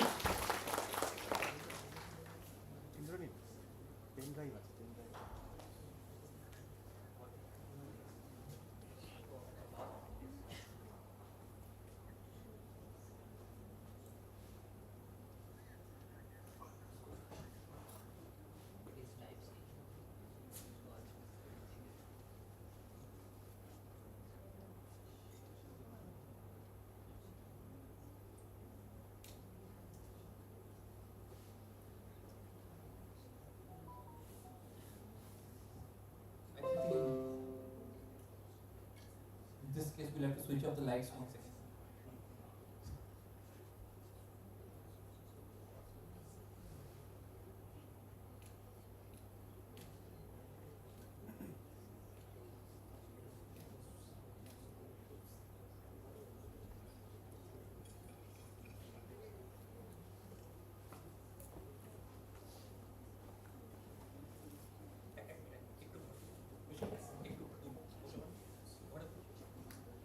May now invite on stage Dr. Anupam Ghosh, Assistant Registrar at JIS University, to felicitate Swamiji with a small token of honor.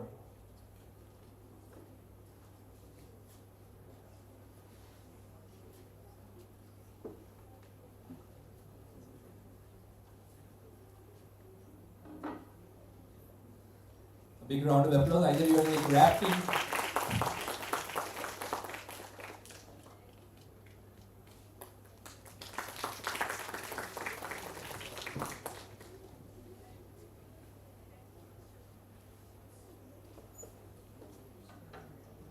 I'll now request Swamiji to deliver his address today.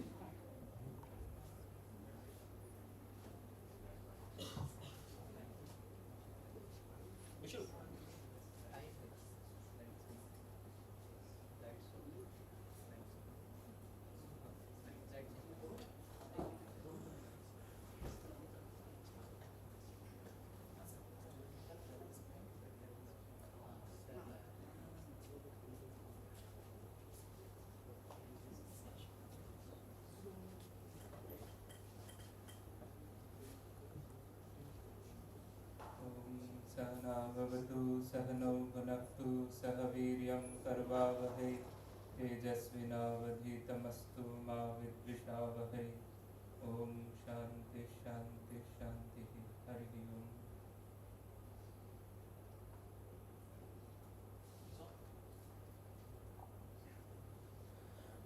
Respected Vice Chancellor Sir, respected Pro Vice Chancellors and respected Chancellors of JIS University and respected Dr. Devi Prasad Duari Sir and all respected teachers and staff members and dear students who have assembled here for this Student Induction Program 2025 of JIS University. So first of all, I wish all the newcomer students my best wishes for the beautiful journey which is there in front of you to investigate and to dive deep into the ocean of knowledge. So we were hearing to a very wonderful lecture from Duari sir. So we were totally absorbed in it, in a world of stars, and now it is very difficult to come back from the space back on the earth to our day-to-day existence.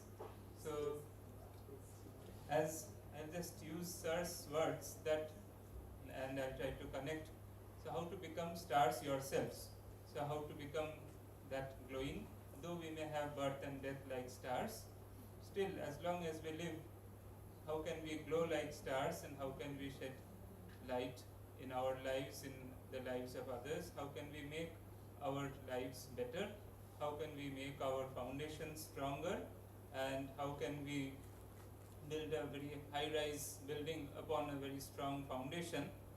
That is what I'll try to address in a very brief manner. So our topic is strengthening the foundations.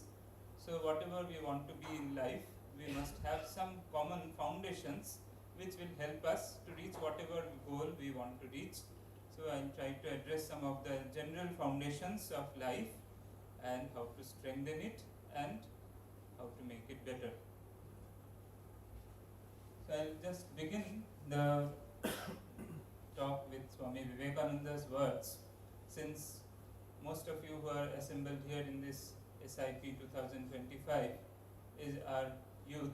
So Swami Vivekananda, who had a great vision to arouse India and to arouse the world, he always felt that the power lies in the younger generation, and he used to say that my faith is in the younger generation, from them the modern generation, out of them will come my workers.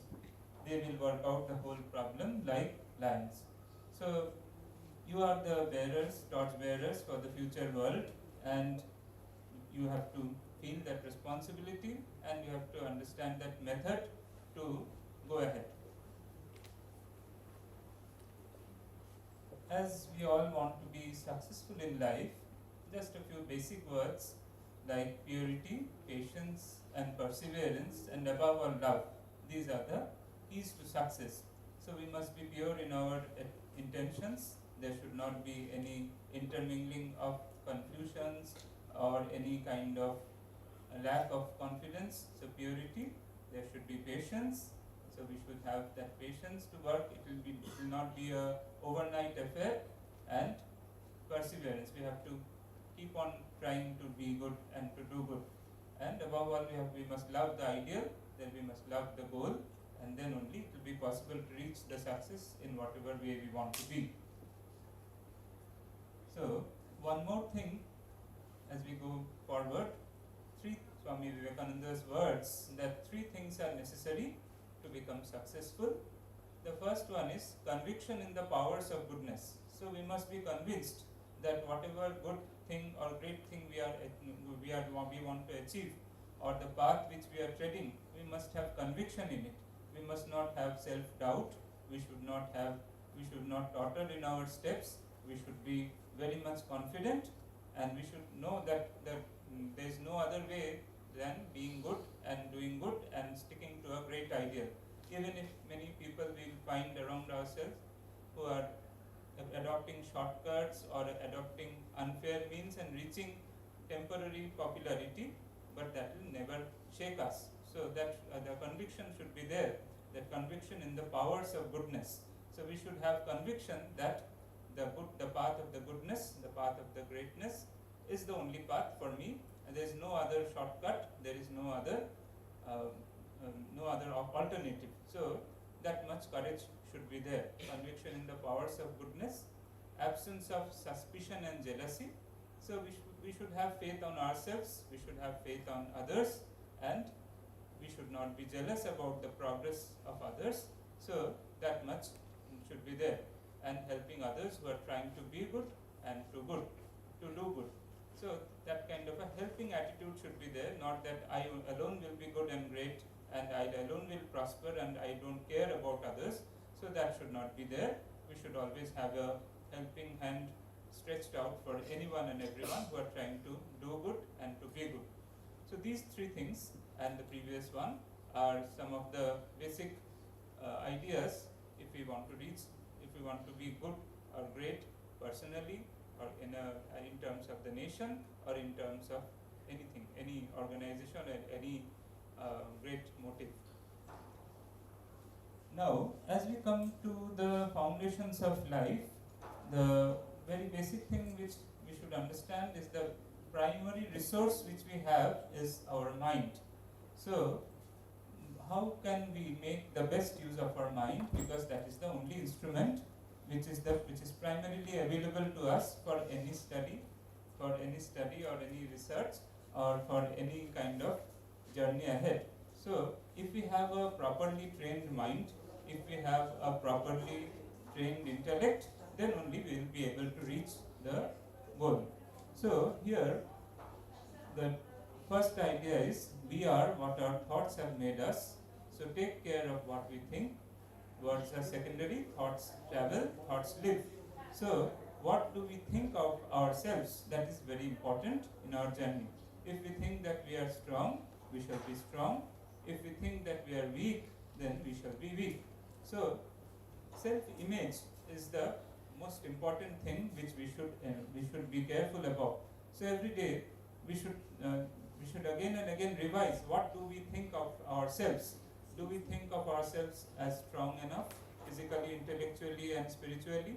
If it is okay, then it is fine. Otherwise, if we have a negative image about ourselves, if we think that we are not good enough, strong enough, so the public image is not important. What is important is self-image. What do we think of ourselves? So that we should be careful about. If we think of ourselves as good and great and potential and capable of reaching any heights, then we'll be reaching that. If we think we are weak, we can't do that, we are not confident, we are not good at it, then we'll never reach that. So this is true for a nation, this is true for an individual. If a nation thinks that it can achieve any heights, then it can reach. If a person thinks it can achieve any heights, it can achieve. So often we don't have that kind of a strong self-image. We often have a clouded self-image, and we often have a self-doubt. So we should be careful that we should not have that kind of a self-doubt. So everywhere, every day in the morning, we should have a habit of cultivating this a strong self-image, full of strength, full of potentials, full of powers, and every day we should work accordingly. So self-image is what shapes the mind. The mind is very plastic in nature, so whatever shape we want to give to the mind will take up that shape. So if we can remake and remake our minds, we can mold and remold our minds, and we can simply build our lives whatever we want, we can achieve that. So the first thing is, it begins with thought. So whatever, suppose somebody wants to study astrophysics, then it must begin with a thought that I love astrophysics. Then that will be translated into actions. You'll go and read some papers and books, and you'll get more involved in it. Then the actions will be translated into habits, and habits will make up your personality or your character. So everything will begin with a thought.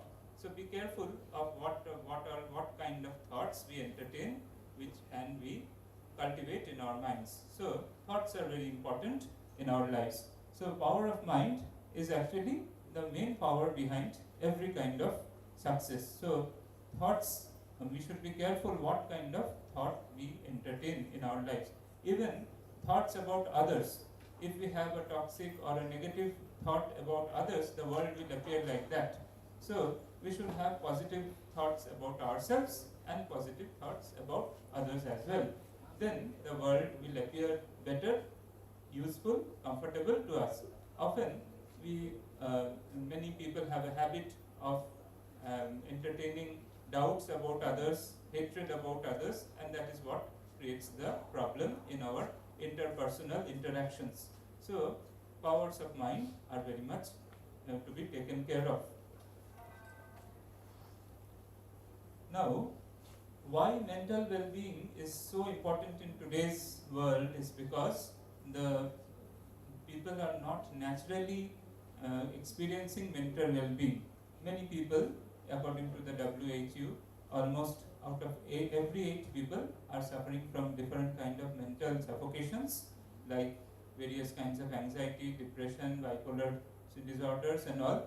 So we should be very careful that we don't land up into any kind of mental confusions and mental suffocations. So especially after the COVID pandemic, many people who were simply isolated in their particular spheres, they were also getting into various kinds of mental complications, and suicides and various kinds of depression and various kinds of social hazards were taking place. So mental well-being is a very important question now. Today's world doesn't have that kind of a physical poverty or a physical lack of well-being, but mental well-being is a question nowadays, because many people have good food to eat, good room to stay, a good financial bank account, but yet they are not happy, they are not settled, they are not that kind of a feeling that kind of a joy in life. So mental well-being has become a question nowadays, so which has to be addressed personally and also institutionally and in terms of nation also. So okay.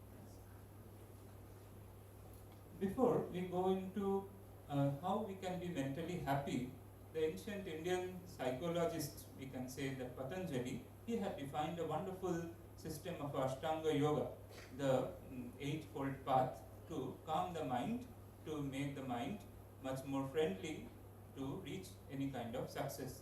So there are 8 steps, the yama, niyama, asana, pranayama, pratyahara, dharana, dhyana and samadhi. So out of the 8 steps, the first 2 steps are very important because they don't require very difficult task, yet that is not even that simple as we think. So we'll just go into the first 2. Okay, move forward. Okay, so the first one, yama. The yama has 5 parts.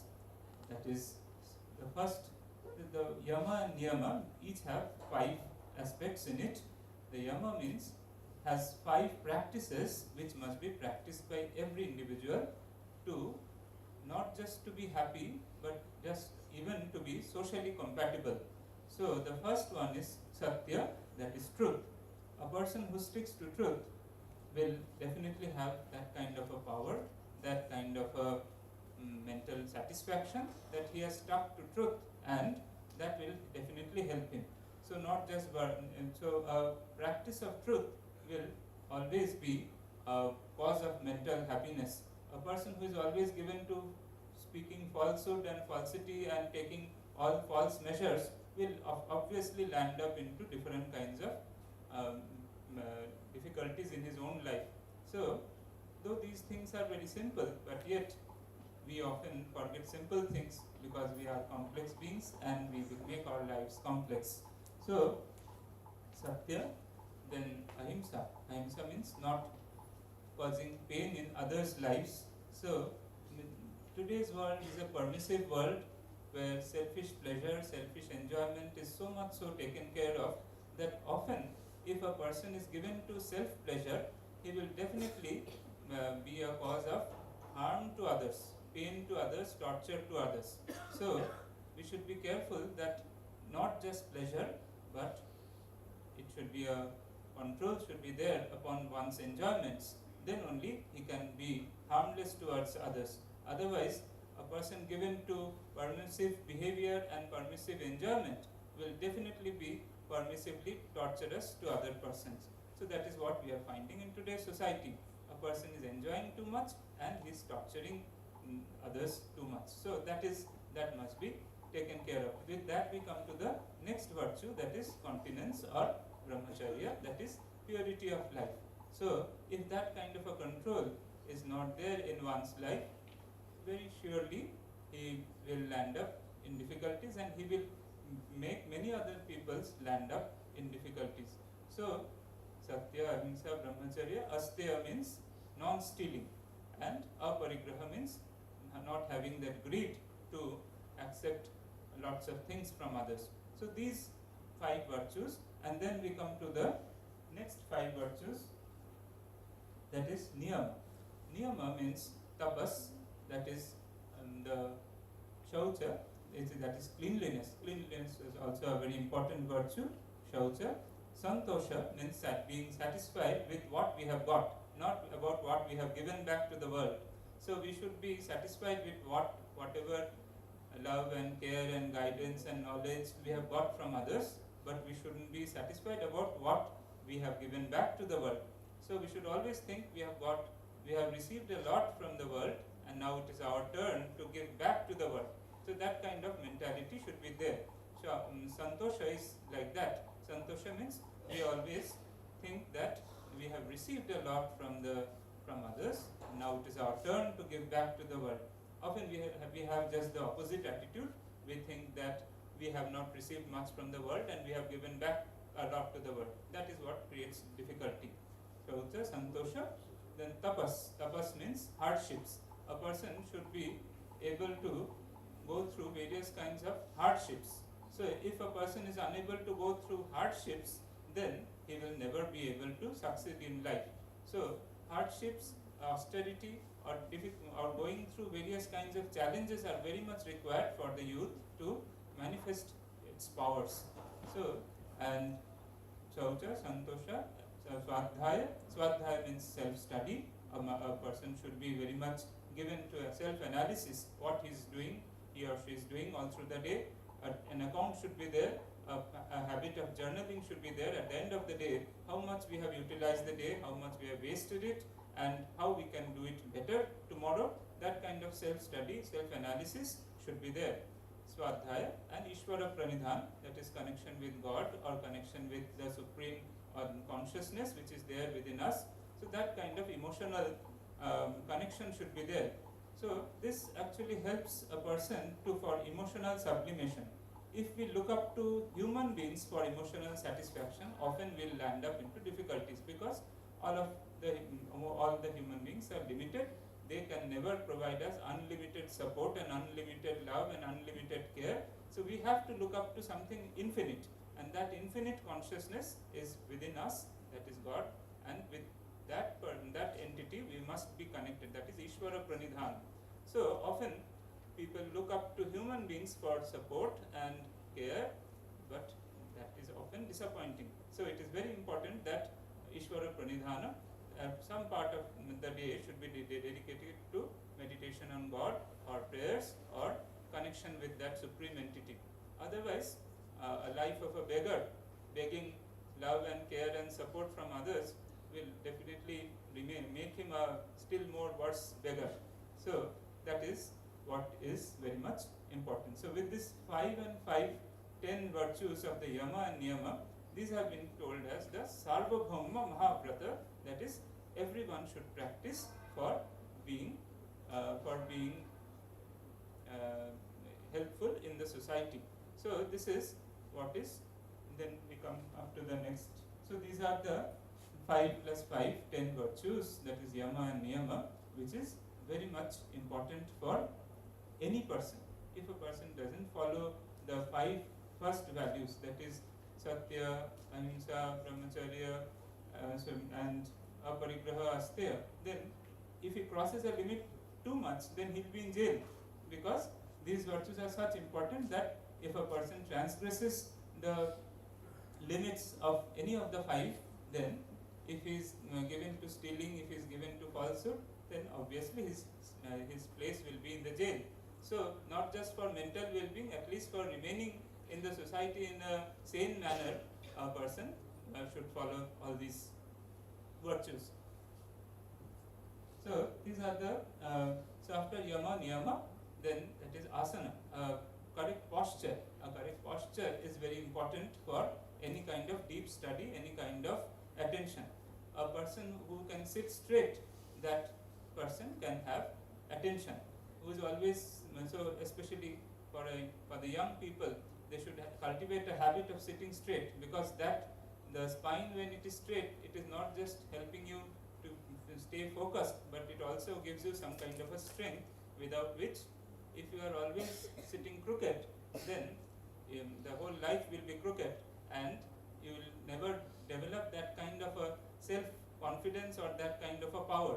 So asana, or the correct posture, is very much important. Then there are 3 steps. Then there is pratyahara, that is how you can detach your mind from others, from various objects of distraction, and then dharana, dhyana and samadhi. So dharana is focusing the mind on something, pratyahara is taking away the mind from something which is distracting you. How will you practice the detachment and concentration together? Mere practice of concentration is not sufficient, because we must have the power of detaching the mind also, because otherwise, if the mind is concentrated on something good and helpful, well, that's fine. But if it is concentrated on something which is not helpful for you, not useful for you right at this moment, then, and if you are unable to take away your mind, detach away your mind from that object, then hours will be lost, months will be lost, and often people lose their entire life also. So it is very important that we must develop the power of detachment also, along with the power of concentration. So for that, one simple practice can be done. Say for example, a daily routine can be there. Suppose a person wakes up and he has some time for morning ablutions, for settling the room, then for say physical exercise, then for meditation, then for studies. So in this way, there should be allotted time, say for example 5 minutes, 1 hour, 35 minutes, in this way. So that person should devote his mind to that work completely. Then when the time is over, he should pick up his mind from that work and give it to the next work which is there in the queue, in the routine. In this way, by the power will be gathered to give the mind into something, and again to pick up the mind from there, that, and give it to the next work. In this way, the power of attachment and detachment are very much required for settling the mind. Otherwise, mere concentration practice will not be sufficient. So, in this way, that is pratyahara. After pratyahara, the power of detachment. Dharana is if you can concentrate your mind for 12 seconds on something, then that is 1 unit of dharana. if you concentrate it for 12 into 12 seconds, then you have achieved 1 unit of dhyana. And if you have achieved 12 into 12 into 12 seconds of focus on something, then you have achieved 1 unit of samadhi. So in this way, it all depends on the capacity of a person to focus on something for a stretch of time. So it can be 12 seconds, it can be 12 into 12 seconds, it can be 12 into 12 into 12 seconds. So in this way, the powers of mind can be increased, and more the mind is concentrated, more deeper you can penetrate into the subject, and you can bring out success out of it. We'll just go through one or two Patanjali's Yoga Sutras. One is known as the Vitarka Vadhane Pratipaksha Bhavana. Suppose a person is troubled by some emotions. So the process by which that trouble can be overcome is that you have to immediately come back to an emotion which is just the opposite of it. Swami Vivekananda gives a very beautiful example in his Raja Yoga, that there is a quarrel between a husband and a wife, and suddenly their child comes, and as the child comes, both the parents are completely forgetful of their quarrel, and they pick up the child and they quickly forget their quarrel. So the quarrel or hatred is being neutralized by the love towards the child. So the hatred can be neutralized by love. So whenever a feeling of hatred is coming, quickly neutralize it with love, so that it can be, the mind can come back to the balance. So this is one of the advices of Patanjali. Then we come to the next.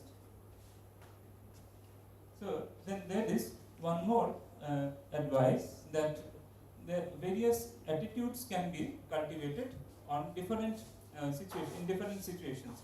Say for example, if a person is good, then we can have maitri, we can have friendship with that person. If a person is unhappy, then we can have karuna, that is empathy towards that person. Then if a person is evil, then we can have upeksha, that we can ignore that person. We did not bother about that person, or we did not think about that person to make our mind disturbed. So in this way, there are many, then sukha and dukkha. So if a person is happy, be happy with that person.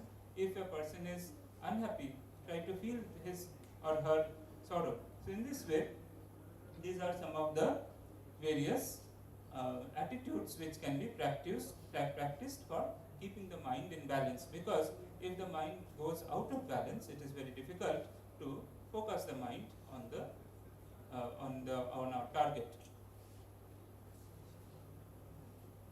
We'll just introduce the 4 yogas which are very much important to control the mind. First one is Jnana Yoga. The Jnana Yoga talks about our real nature. Who are we really? Are we the body? Are we the mind? Are we the intellect? No, neither of them. So we are the pure consciousness.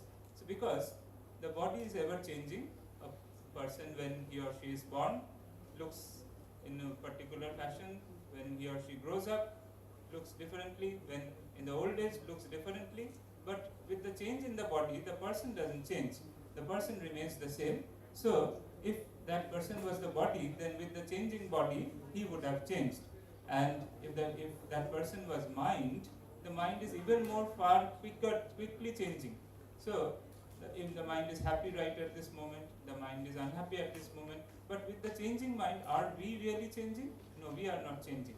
So the mind, intellect and body are changing, but yet we are the same person who is observing that mind. So this analysis must be practiced to keep the mind calm. So in this way, that is Jnana Yoga. Then is Bhakti Yoga, that is connecting with God with your emotional love and respect.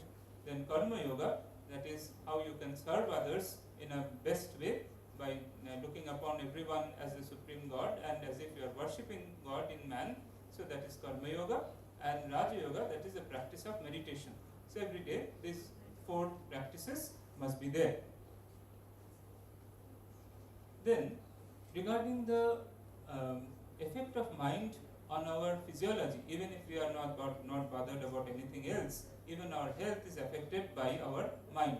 So nowadays we are coming to ideas like effective immunology, where our mental stress, our mental disorders are affecting our immune response to various diseases, and often we are landing up into various complications of the physiological system also. So we are coming to ideas like psychosomatic diseases, where just due to mental disorders, just due to mental disturbances, various diseases or various symptoms are coming up, even if there is no real disease so as to speak of. So the mind plays a very important role in maintaining the physiology or maintaining the good health also. So here there are some psychosomatic disorders where due to mental disorders, various kinds of autoimmune diseases, various kinds of other diseases are coming up. So even if we want to live a healthy life, we must have a peaceful mind. Otherwise, a disturbed mind can never lead to a very peaceful physiology. This is just an experiment, a marshmallow experiment done on kids. So there were some kids of the nursery school, and this was done in USA, and they were given some marshmallow. So, and they were told that, see, if you can resist yourself, when I'll come back, I'll give you one more marshmallow to eat.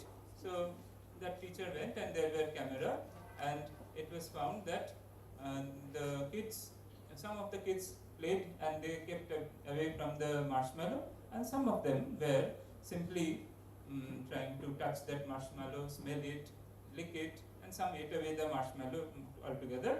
And later on, when the teacher came back, those kids who did not take that marshmallow, eat that marshmallow, they were given one more marshmallow.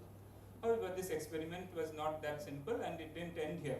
The children were observed all through their life, and it was found that the kids who could control the temptations that day could become much more established, much more successful in life compared to others who could not control their temptations. So self-control is directly proportional to success. A person has self-control over his passions and over his desires and over his emotions, more successful he will be. So this is an experiment to illustrate that. Then we come to a person called Abraham Maslow. He has come up with the idea of hierarchy of needs. What does a man need? So it was found that, you'll see the next slide. So to begin with, a person will need physiological needs, some food, some shelter. Then that person will need some safety needs, then some emotional needs, and then ultimately some esteem will be required, some establishment will be required, but ultimately that person will require self-actualization, to understand his or her real self as pure consciousness. So that is very important. So other needs are very much there, but ultimately, it's going back. It's going back. Yes. So this is just along the time axis. The needs are changing. A kid needs something, a grown-up person needs something. So as you mature mentally, the more and more the physiological needs, the emotional needs will be superseded by a need for self-actualization. So more and more, so you become established, more and more you become satisfied with external things. You will require something internal, internal illumination, a self-illumination will be required, that is given here. So this is nothing but the Indian idea of the Chaturvargas, that is dharma, artha, kama and moksha. So to begin with, a person may have various kinds of worldly ambitions, and then for reaching that he will require some means, that is kama and artha, but that has to be governed by self-control, that is dharma, and ultimately that will lead to moksha. Moksha means the complete illumination of what I am, and that will lead to a complete satisfaction, and beyond that there will be no further desire or no further want left in that person. So this is just a joke. So nowadays, in addition to Abraham Maslow's hierarchy of needs, even if we don't get food or room or safety or emotional supports, we need a Wi-Fi and a battery to live. So we cannot think anything about that without that. So this is again regarding time management, and this is given by Stephen Covey in his very beautiful book, that is 7 Habits of Highly Effective People. And there he has given a time quadrant where we have lots of time in our day and we have lots of work in our day. So the first quadrant is we spend our time on some urgent and important work. Suppose tomorrow there is a deadline for application and we have to submit it today, otherwise we will miss out that deadline. So that is important and urgent work. Yes, we have to do that.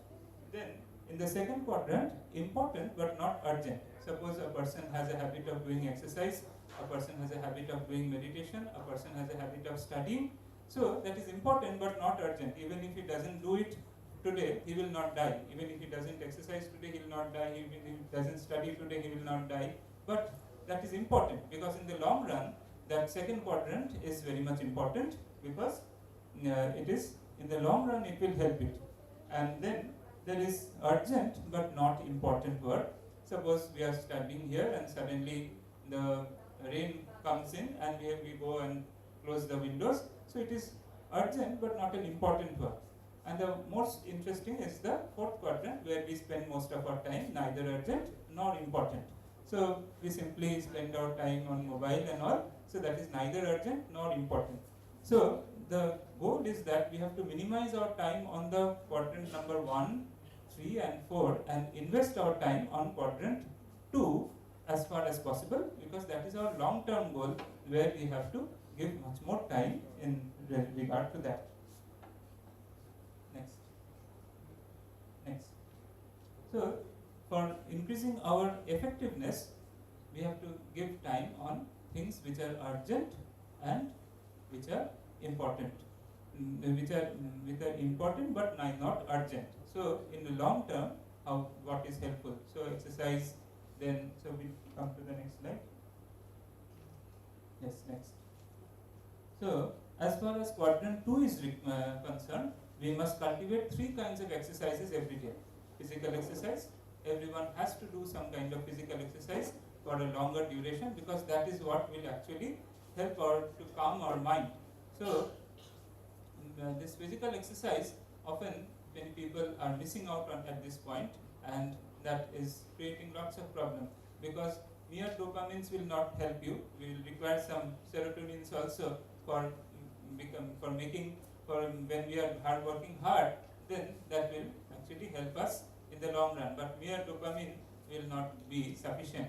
So physical exercise is very much important, and then intellectual exercise. Every day we should go through very good books because if we eat good food, then we enrich our mind and enrich our body, and if we go through good books, inspiring books, then that will enrich our mind. And then spiritual exercise, some kind of meditation, some kind of prayer, some kind of self-analysis, some kind of thinking about others, serving others. So these are very much required for any kind of elimination. So since my time is up and I won't go further, so only I would request you to just come to the last slide. Okay, just before that. Next one.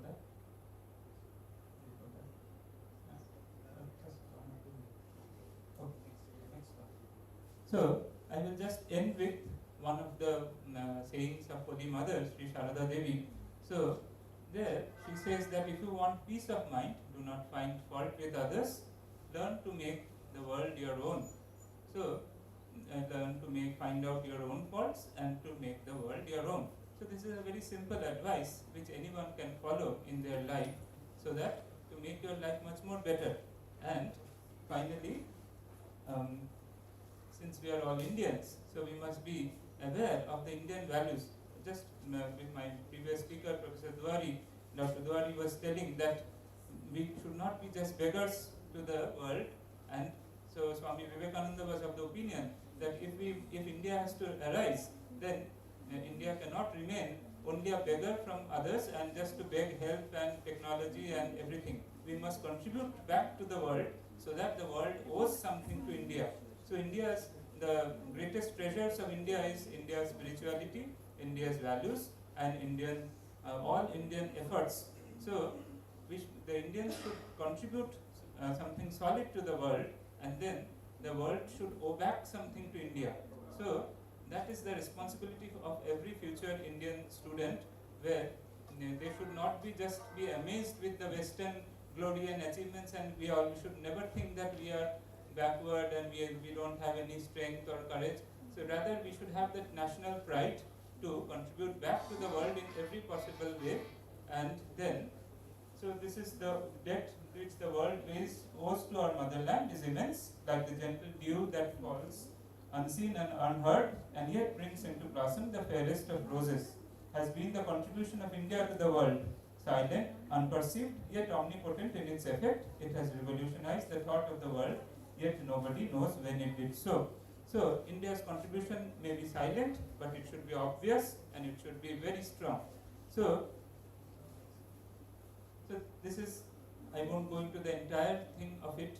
So this is a part of an excerpt from Swami Vivekananda's lectures, The Future of India, given in Madras when he came in 1897, when he came back from the West.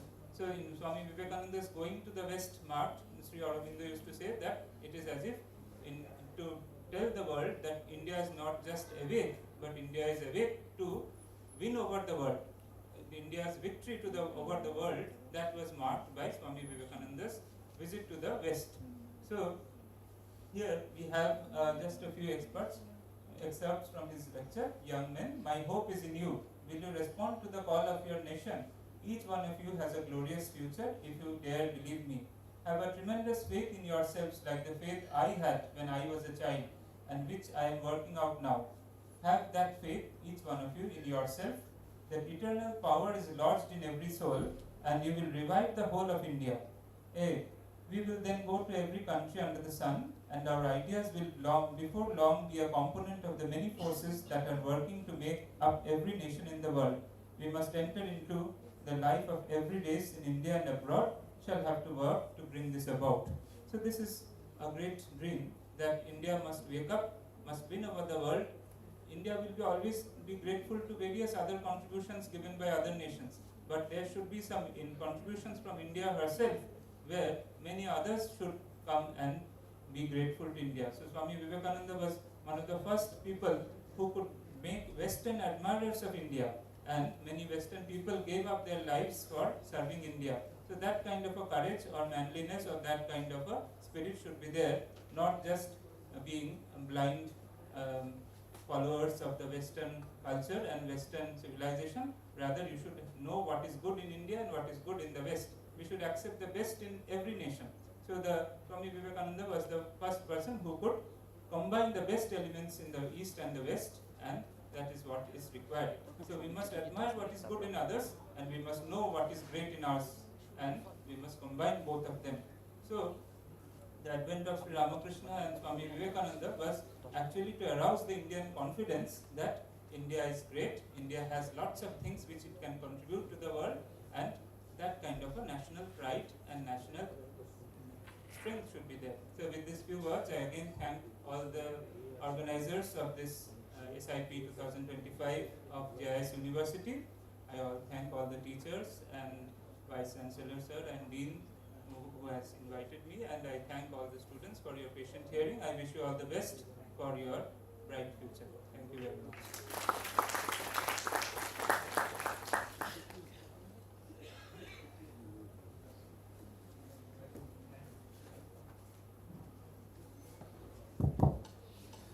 Thank you, Swamiji. It is really a pleasure to have you here, and thank you for those words of wisdom. I take great pleasure actually in this, because I have been a student of Ramakrishna Mission at one point of time. So when a monk of the Ramakrishna order comes and delivers the words of wisdom, we're usually very indebted to them, because these are the insights into life that we really need to go on with our lives. So thank you, Swamiji, very much. I hope we will have you here as well once again in the next session, in the next year, to encourage our students. Thank you very much. Please give a big round of applause to Swamiji.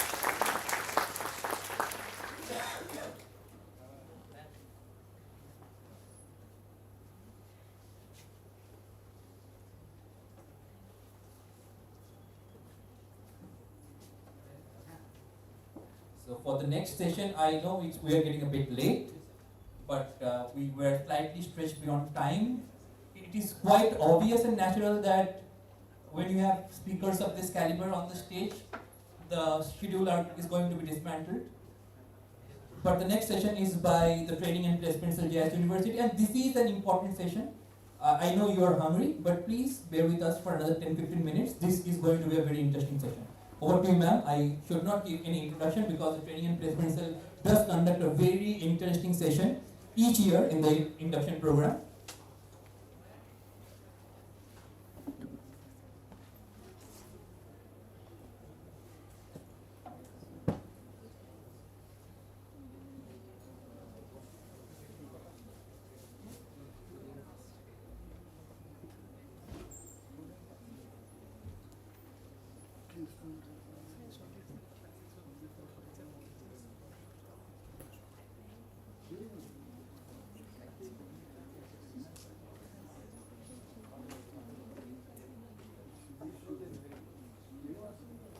So, have you collected your bags, all of you? Do you know bags will be given to you? Have you collected them? At least some of you. So, for the other departments, it will be distributed to you in due course of time. And once again, you should know that we have this grand celebration on 29th at Manhattan Auditorium. The plan is underway to give you a more pleasant surprise and experience there.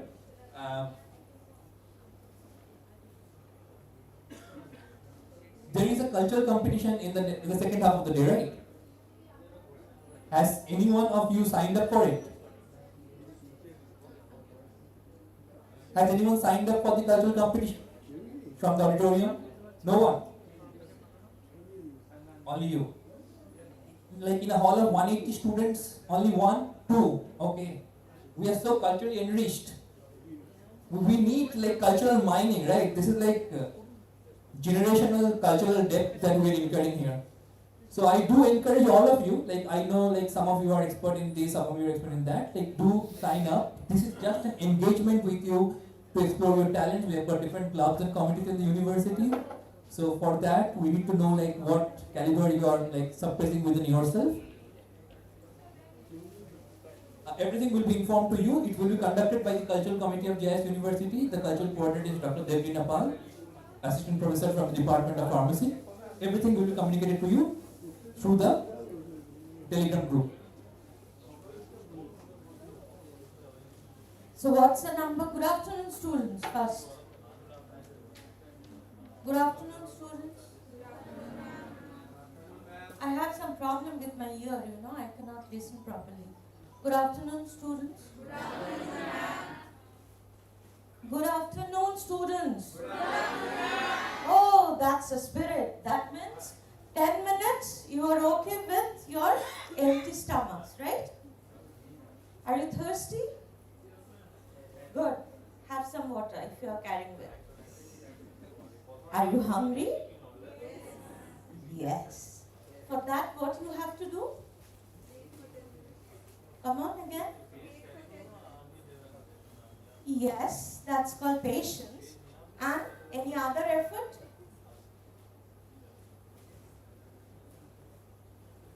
You have to give some extravaganza to earn it. To earn your food, your shelter. So this is what number of session you are facing today? 4. Okay. Now I want one cue word through which you can interlink 3 previous sessions. I was there through the morning like you only with empty stomach. Not thirsty, I'm carrying my water bottle with me. But yes, I'm a sugar patient, I'm going hypoglycemic. So give me fatafat answer. One cue word. Cue word means common word, which you have in first session, second session and third session.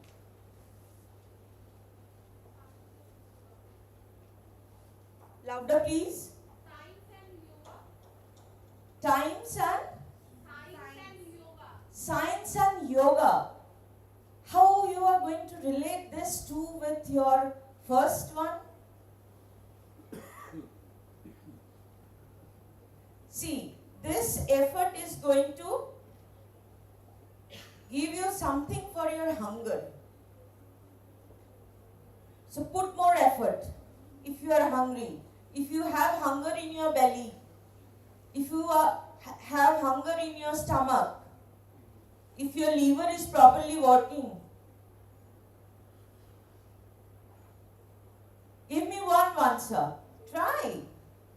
Yes, please, madam. Sorry? Insight. That's great. Ma'am, what's your name? Sridhama. Sridhama Das. A round of applause for Sridhama. And Sridhama's effect is this. I need a volunteer to pass this to Sridhama. Not from you, but from the new students. I need a volunteer. Hurry up. As first you are, you will get some water and food. Thank you very much, ma'am. It proves you are still enthusiastic.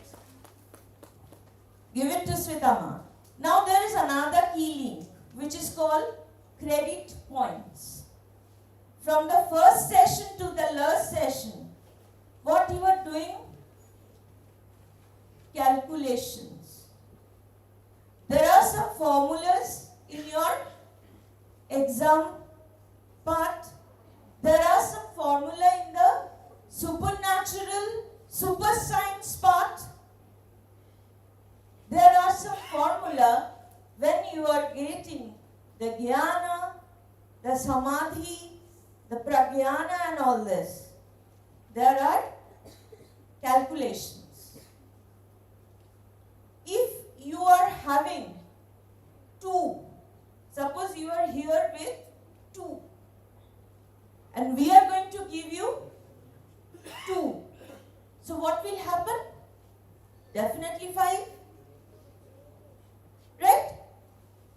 Perfect. So everyone is very much attentive and very much listening to us. So 2 plus 2 is 5. No? So where is the sound? 2 plus 2 is 5.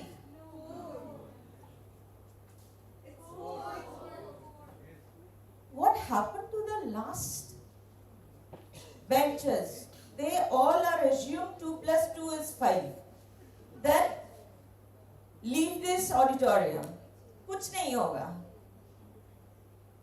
If you are believing it's 2 plus 2 is 4, automatically, what is the question of your whether you are going to be placed or whether you are going to shine in your life? Automatically you are going to. Because rest too, we are going to give it to you. And who are they? They are all your training and placement team members. Oh my goodness, who is there? In your training and placement, sir? Any known face? Louder! SRK Shah Rukh Khan. He is there in the training and placement cell, room number 104. Yes? Only one name. Rest of you all are believing, right? I need a round of applause. For what? What happened to your mind? Got damaged and blocked. You all have become a robot now. Raise your right hand. See, how many robots are there? Nobody said why. Why, I ask you? So that from the sky to the eternity, now you directly land up in the reality and art. need a clap, a tap by your feet. Feel the ground. Feel it. I need sound.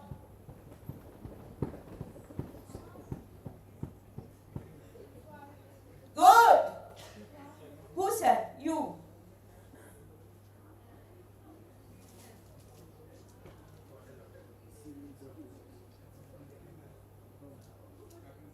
Very good. See. Cricket team. What's your name, madam?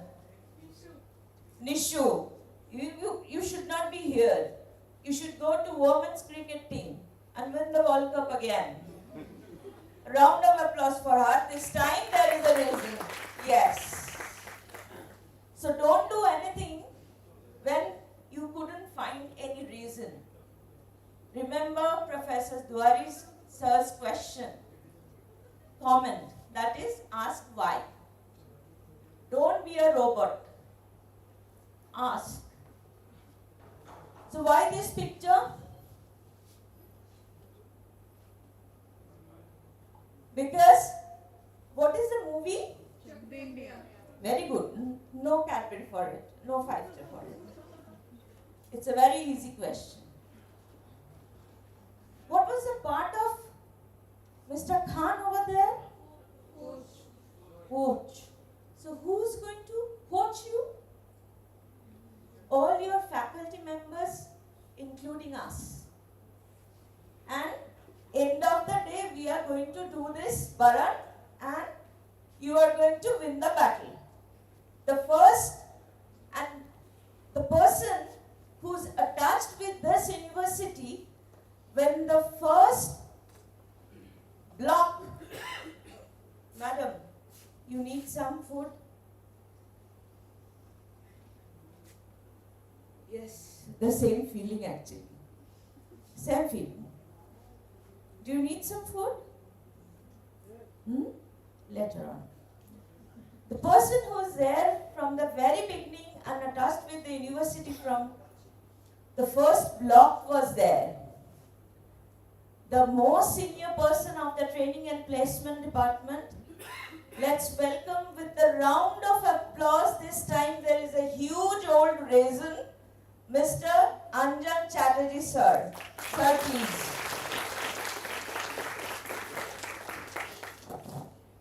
Thank you, madam. It's been an immense pleasure to be in front of you. First, on behalf of our training and placement cell, I would like to send our best regards to all these young minds at the JIS University. It's really a great feeling to be standing in front of you and maybe taking a few minutes to talk to you. You have been going through this session for the last 3 days, and you have been hearing a lot of speakers who have been asking you to do and guide yourselves where you want to go ultimately. See, I wouldn't want to add new words to that. I am part of a training placement cell.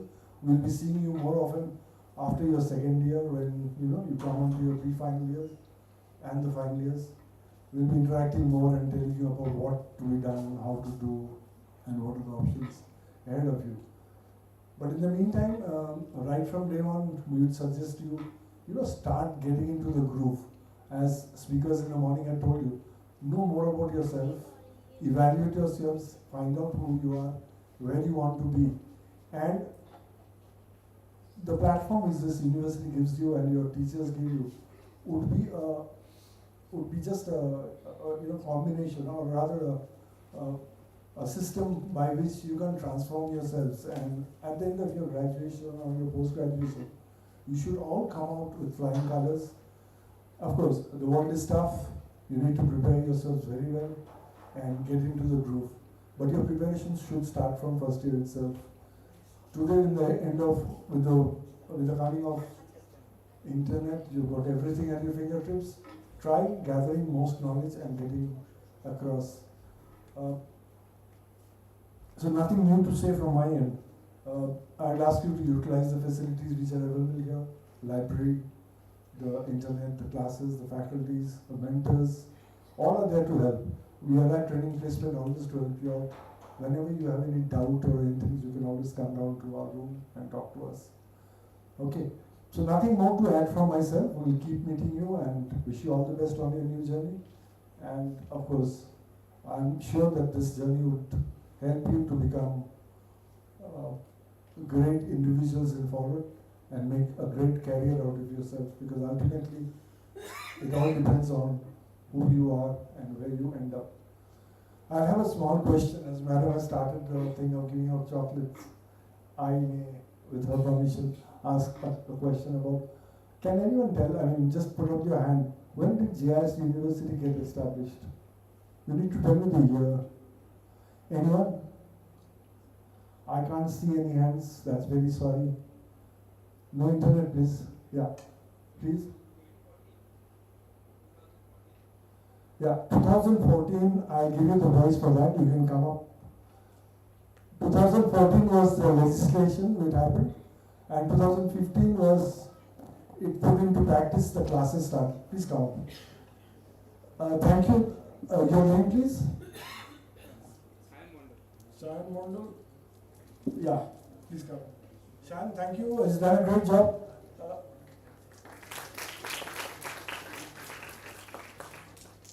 The thing happened that the legislative legal formalities happened in 2014. Classes started in 2015, and 2017 onwards, our first batch started passing out. Okay. So that's all. I'd like to thank you all again and wish you all the best.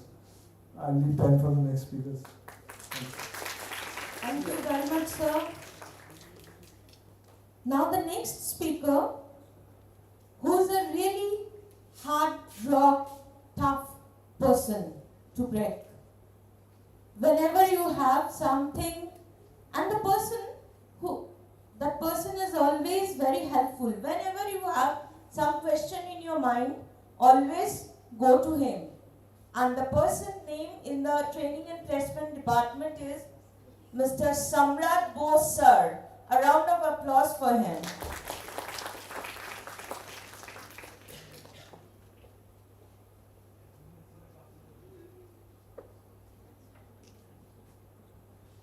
So I think I'm quite audible. I don't need this speaker. Okay. So if you can maintain the print of silent, then I think my voice is audible. Okay. So being an associate professor, I'm very much fond towards the normal lectures in the classes. So I don't require that particular thing. So first of all, on behalf of JIS University and the Central Training and Placement Cell, I welcome all of you to our university, to our group. So I've been associated with this group for more than a decade, and training and placement is my passion. I'm an academician, but this is my passion. I just want to mention 2-3 points that you need to maintain for your coming, academic days. For every freshers, the basic requirement from company's point of view is the person should be skillful. So from day one, you need to identify that what are the skills which is required from the company's point of view, and you have enough time, probably 3 years, 4 years, those who have taken admission in masters, 2 years. So you have enough time frame to develop those skills. And if you have the proper skill, naturally the company will recruit you.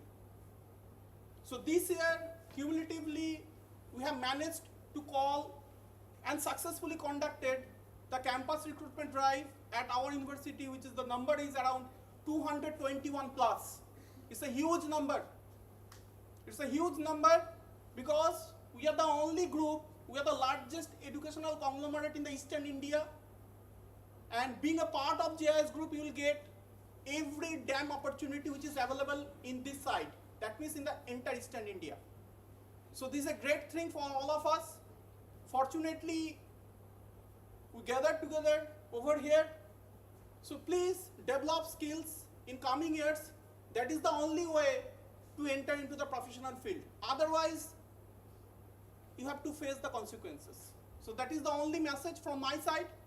Maybe in coming years, in coming days, we'll conduct several sessions. So on that sessions, we'll discuss in detail that what are the skills, what are the exact things which is required.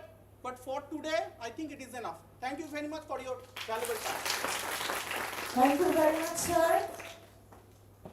We are running out of time. That's the reason all of us, we are cut it short. Now, the next slide is Mr. Preetham Bakshi, Assistant Training and Placement Officer.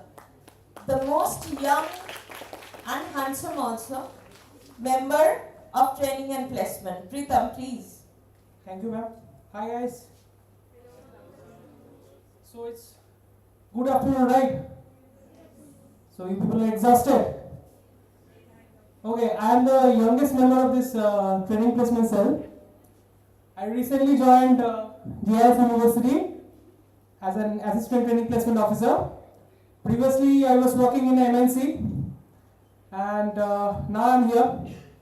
So, first of all, welcome to the JIS University family.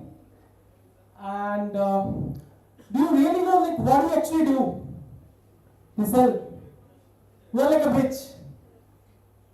We bridge the gap between the academia and the industry. So, being you people are Gen Zs, right? So, all I want to say one thing, like, be passionate and be confident, because end of the day, definitely job is important, but however, you should be confident enough to leave a mark in this world, and trust me guys, there is no room for failures here, no room. Okay, so I wish you luck and hopes we'll meet soon. Thank you madam again, thank you. Thank you very much, sir. And the last one, who's taking care of all the back-end process, Mr. Shaikat Mitra. If you sometimes get frustrated, and if you have some inner innovation like writing, like poems, like novels, you can get in touch with Mr. Shaikat Mitra sir, because he is also an author, and the whole database of training and placement cell is taken care by him. Yes, you want to give a huge clap? Yes, Shaikat sir, please. Thank you, ma'am. Good afternoon, everyone. First of all, welcome to everyone. I think Shaikat is trying to say, madam, it's already time. Everyone is hungry. So let's do it. Thank you, sir. Let's do it as fast as possible. And this is all about our training and placement cell, right? This is all about our training and placement cell. 1, 2, 3, 4 members. क्या होगा तेरा काम? This is all about 4 members? No? Why? Who left?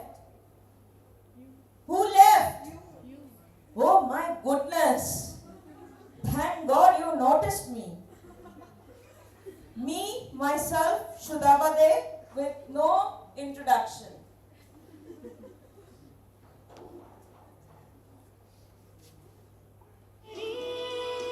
Enough of lecture you have, now some glimpse.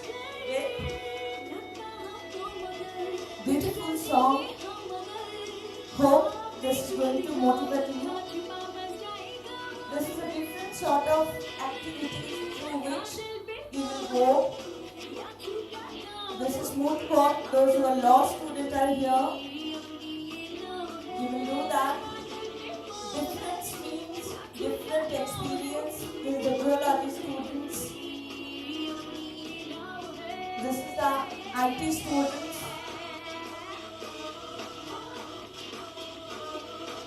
Pharma students in their industrial visit.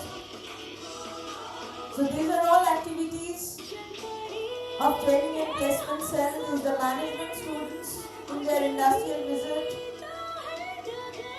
This is the management students placement.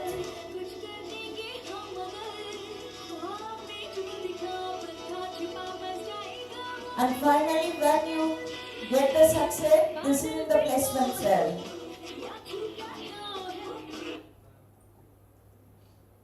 Those students, they have got placed in TCS.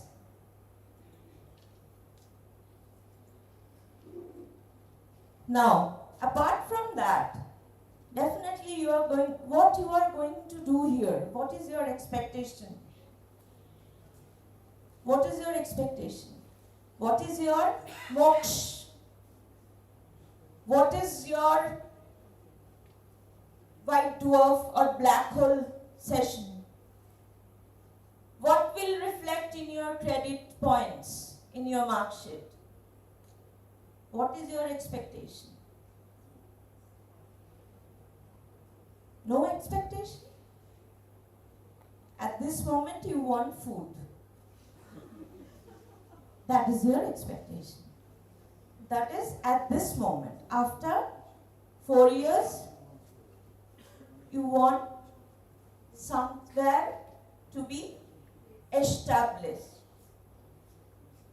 Shine, glow. Maybe in your higher studies, maybe in some corporates, but you have to go through different sort of difficulties. Number one, any difficulties that you are remembering at this moment?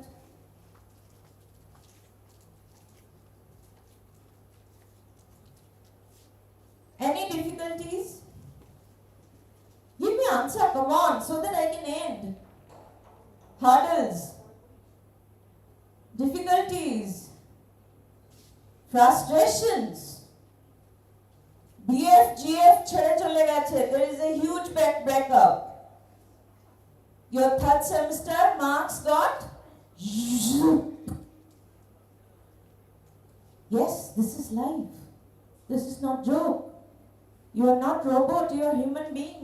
These are all affects you. No friends? Oh my God, 5 of you are very good friends. End of the day, in 7th semester, 4 got placed, 1 is alone. Like this 5th term, still alone. Difficulties. Any further difficulties like this? Anyone? Yes? Thank God, finally I got one boy to raise his hand. Yes. Depression. Very good. Where is my volunteer? Volunteer went out?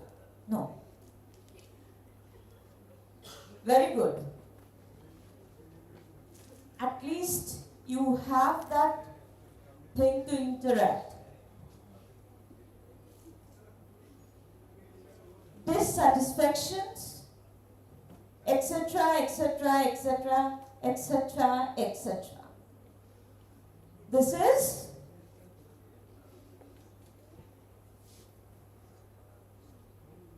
who? Who is this? Who's he? Any idea about this person? No idea. Come on, yaar. You not even see movies.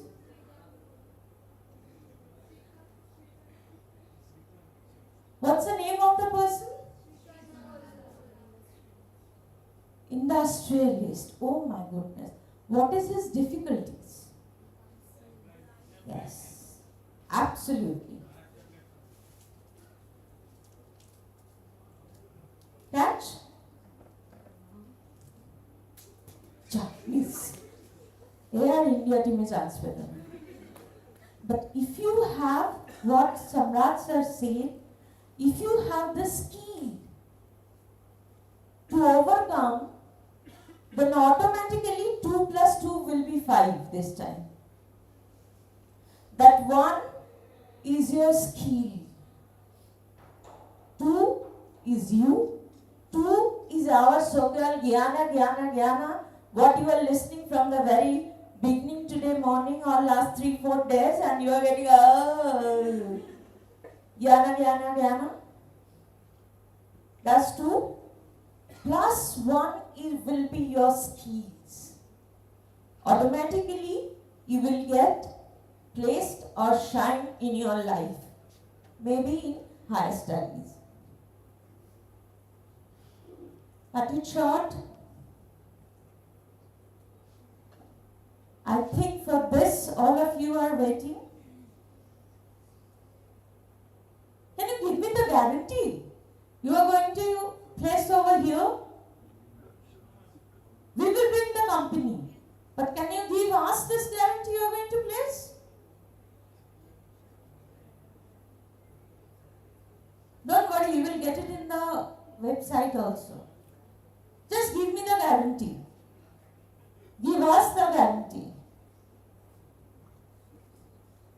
Cut it short, these are the skill sets what Shamrat sir was talking about. Because nowadays, knowledge everybody has. Duari sir said no. 100 on 100. Now it took 100 times difficult for the recruiters to find out who's the correct person, who's having the perfect skills. Knowledge, they do not want an Einstein. They want a normal human being to be there with normal skill set. That is also very abnormal nowadays to find this skill sets.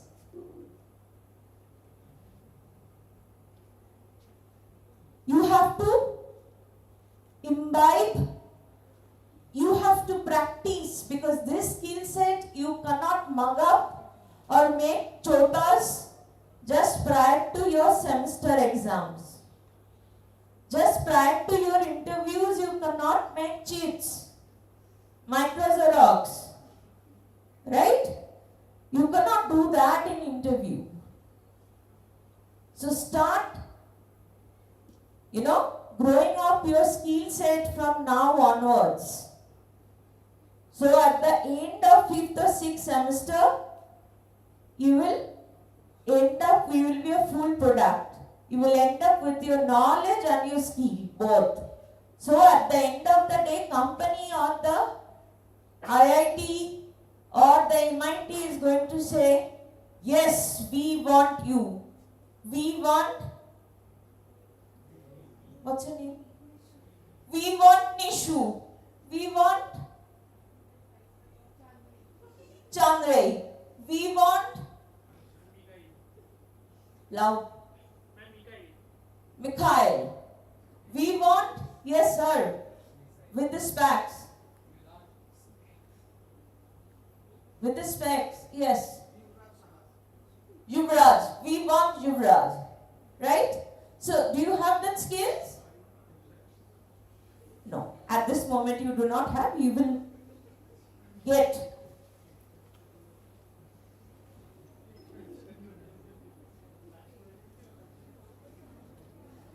Anyone would like to be the volunteer to read it out? Stand up and read. If you all want to read, please read it. 3, 2, 1. Loud. Very good. And that's the reason we are not going to say you thank you or end of the session. We are going to say this is just the beginning of your life. This is not the end. So for all of you, wishing you a very, very good luck. And must say, Kamyab ho. Thank you very much.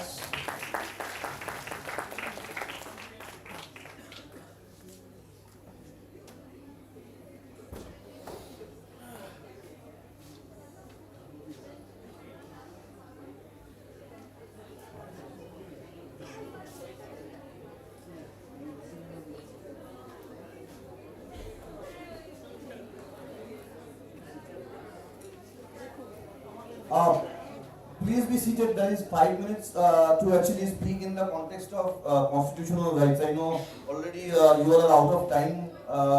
As a matter of fact.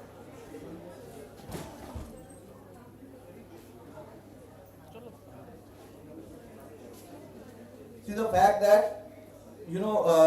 already you have got a message that everyone are supposed to actually file this your affidavit relating to anti-ragging, right? One of the reasons why it has been given down to you all is due to the fact that this entire JIS University has been considered to be a ragging-free campus, and it's required on your part. It's a core requirement that the UGC expects every so-called institution is supposed to have this anti-ragging cell and have an anti-ragging committee, and students should actually adhere to the fact that they don't get involved in any form of ragging. Now coming down to the question of my session was supposed to have taken place a bit early, and the session basically had to do a lot in the context of constitutional law rights. At this point of time has just gone, so there is no scope in terms of individually going and speaking about the different constitutional rights. I actually created a group of slides where I tried to show only Article 21 that talks about the right to life, because the first thing that comes in your idea in respect of the thing that you are required to have, without which you cannot sustain in the world, that is life. I mean, अगर इंसान जिंदा रहता है उसके साथ ही the other rights go. So I'm not going into the fundamental rights, neither do I want to go into the directive principles of state policy. The only part I am interested is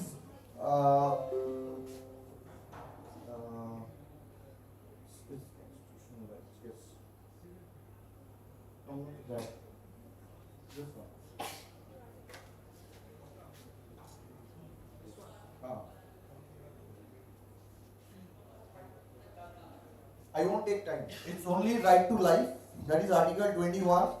And in this, these are the rights. If these are infringed, there is a way by which you can, address the court. There is scope of, filing, writ petition under Article 32, under Article 226. The articles you can actually forget about, at this point, that is not required. Only know that, whatever are the fundamental rights, generally all of them are enforceable. If they are infringed, you can go to the courts. The other is the question of, in this connection only, I just wanted to, address about the fact that there was a session in the morning which should have taken place in respect of NSS activities. The person who was supposed to have delivered that was Dr. Somodip Kundu, we could not address today. He is the coordinator. I am the program officer of NSS, and there is another group of slides over there. If you can show the slide relating to NSS, there is nothing to speak, you can just see pictures.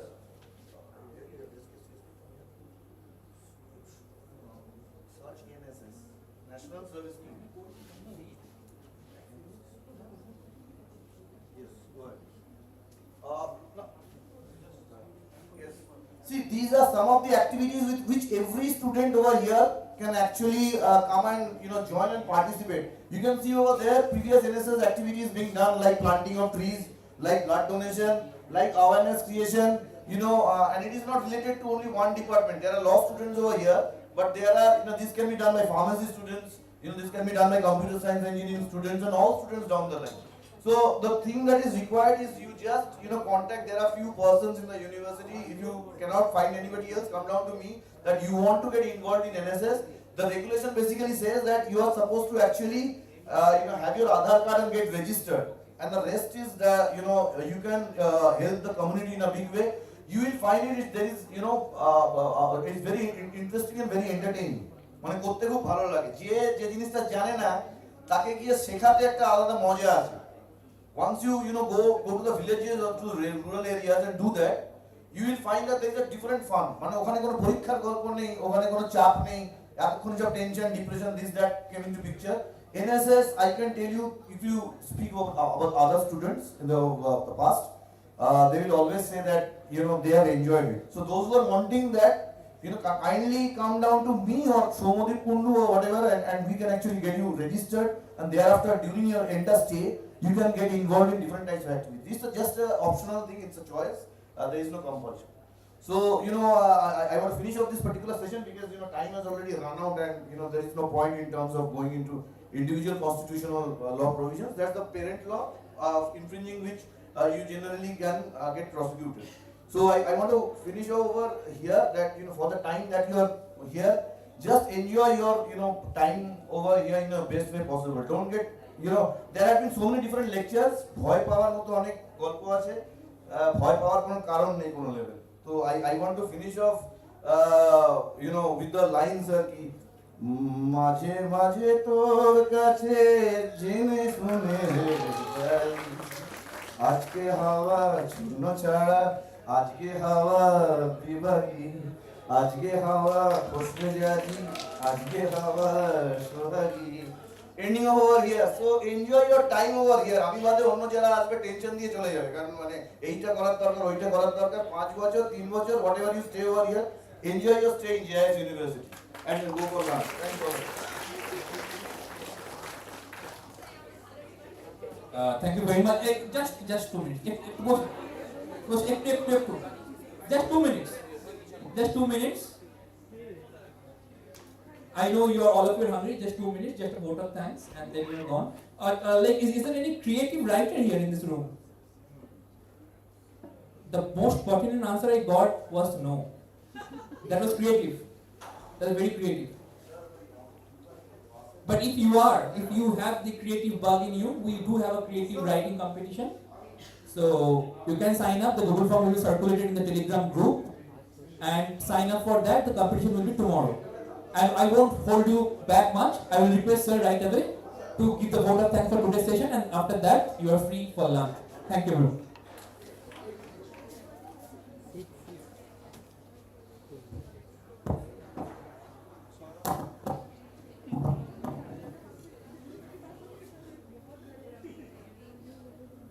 Good afternoon everyone.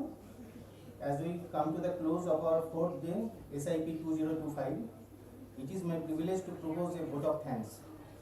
First and foremost, we extend our sincere gratitude to our Honorable Chancellor Sardar Taranjit Singh, our Honorable Vice Chancellor Dr. Bhaskar Gupta. We extend our sincere gratitude to Dr. Devi Prasad Duwari, Director, Research and Academics, M.B. Birla Institute of Fundamental Research, for gracing this occasion with their presence and providing valuable insights for our new students.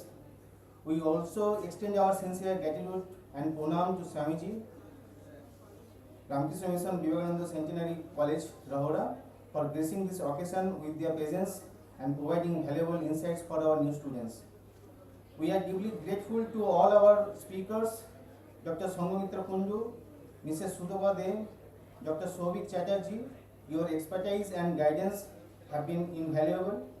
A special thanks to the organizing committee led by Dr. Dipankar Mishra for their meticulous planning and dedication in making this program a resounding success. We also extend our heartfelt thanks to all the faculty members and staff for their support and guidance in making this program a smooth and informative experience for our students. Finally, a big thank you to all the students for your participation and for making this induction program a memorable one. We hope it has provided you with a positive start to your academic journey. Thank you. So thank you sir. That was Dr. Anupam Ghosh, Assistant Registrar, JIS University. All of you are now free for lunch. Kindly take your time and walk slowly. Don't just rush out of the room. Thank you everyone. We'll meet you tomorrow again. बंद कर दिया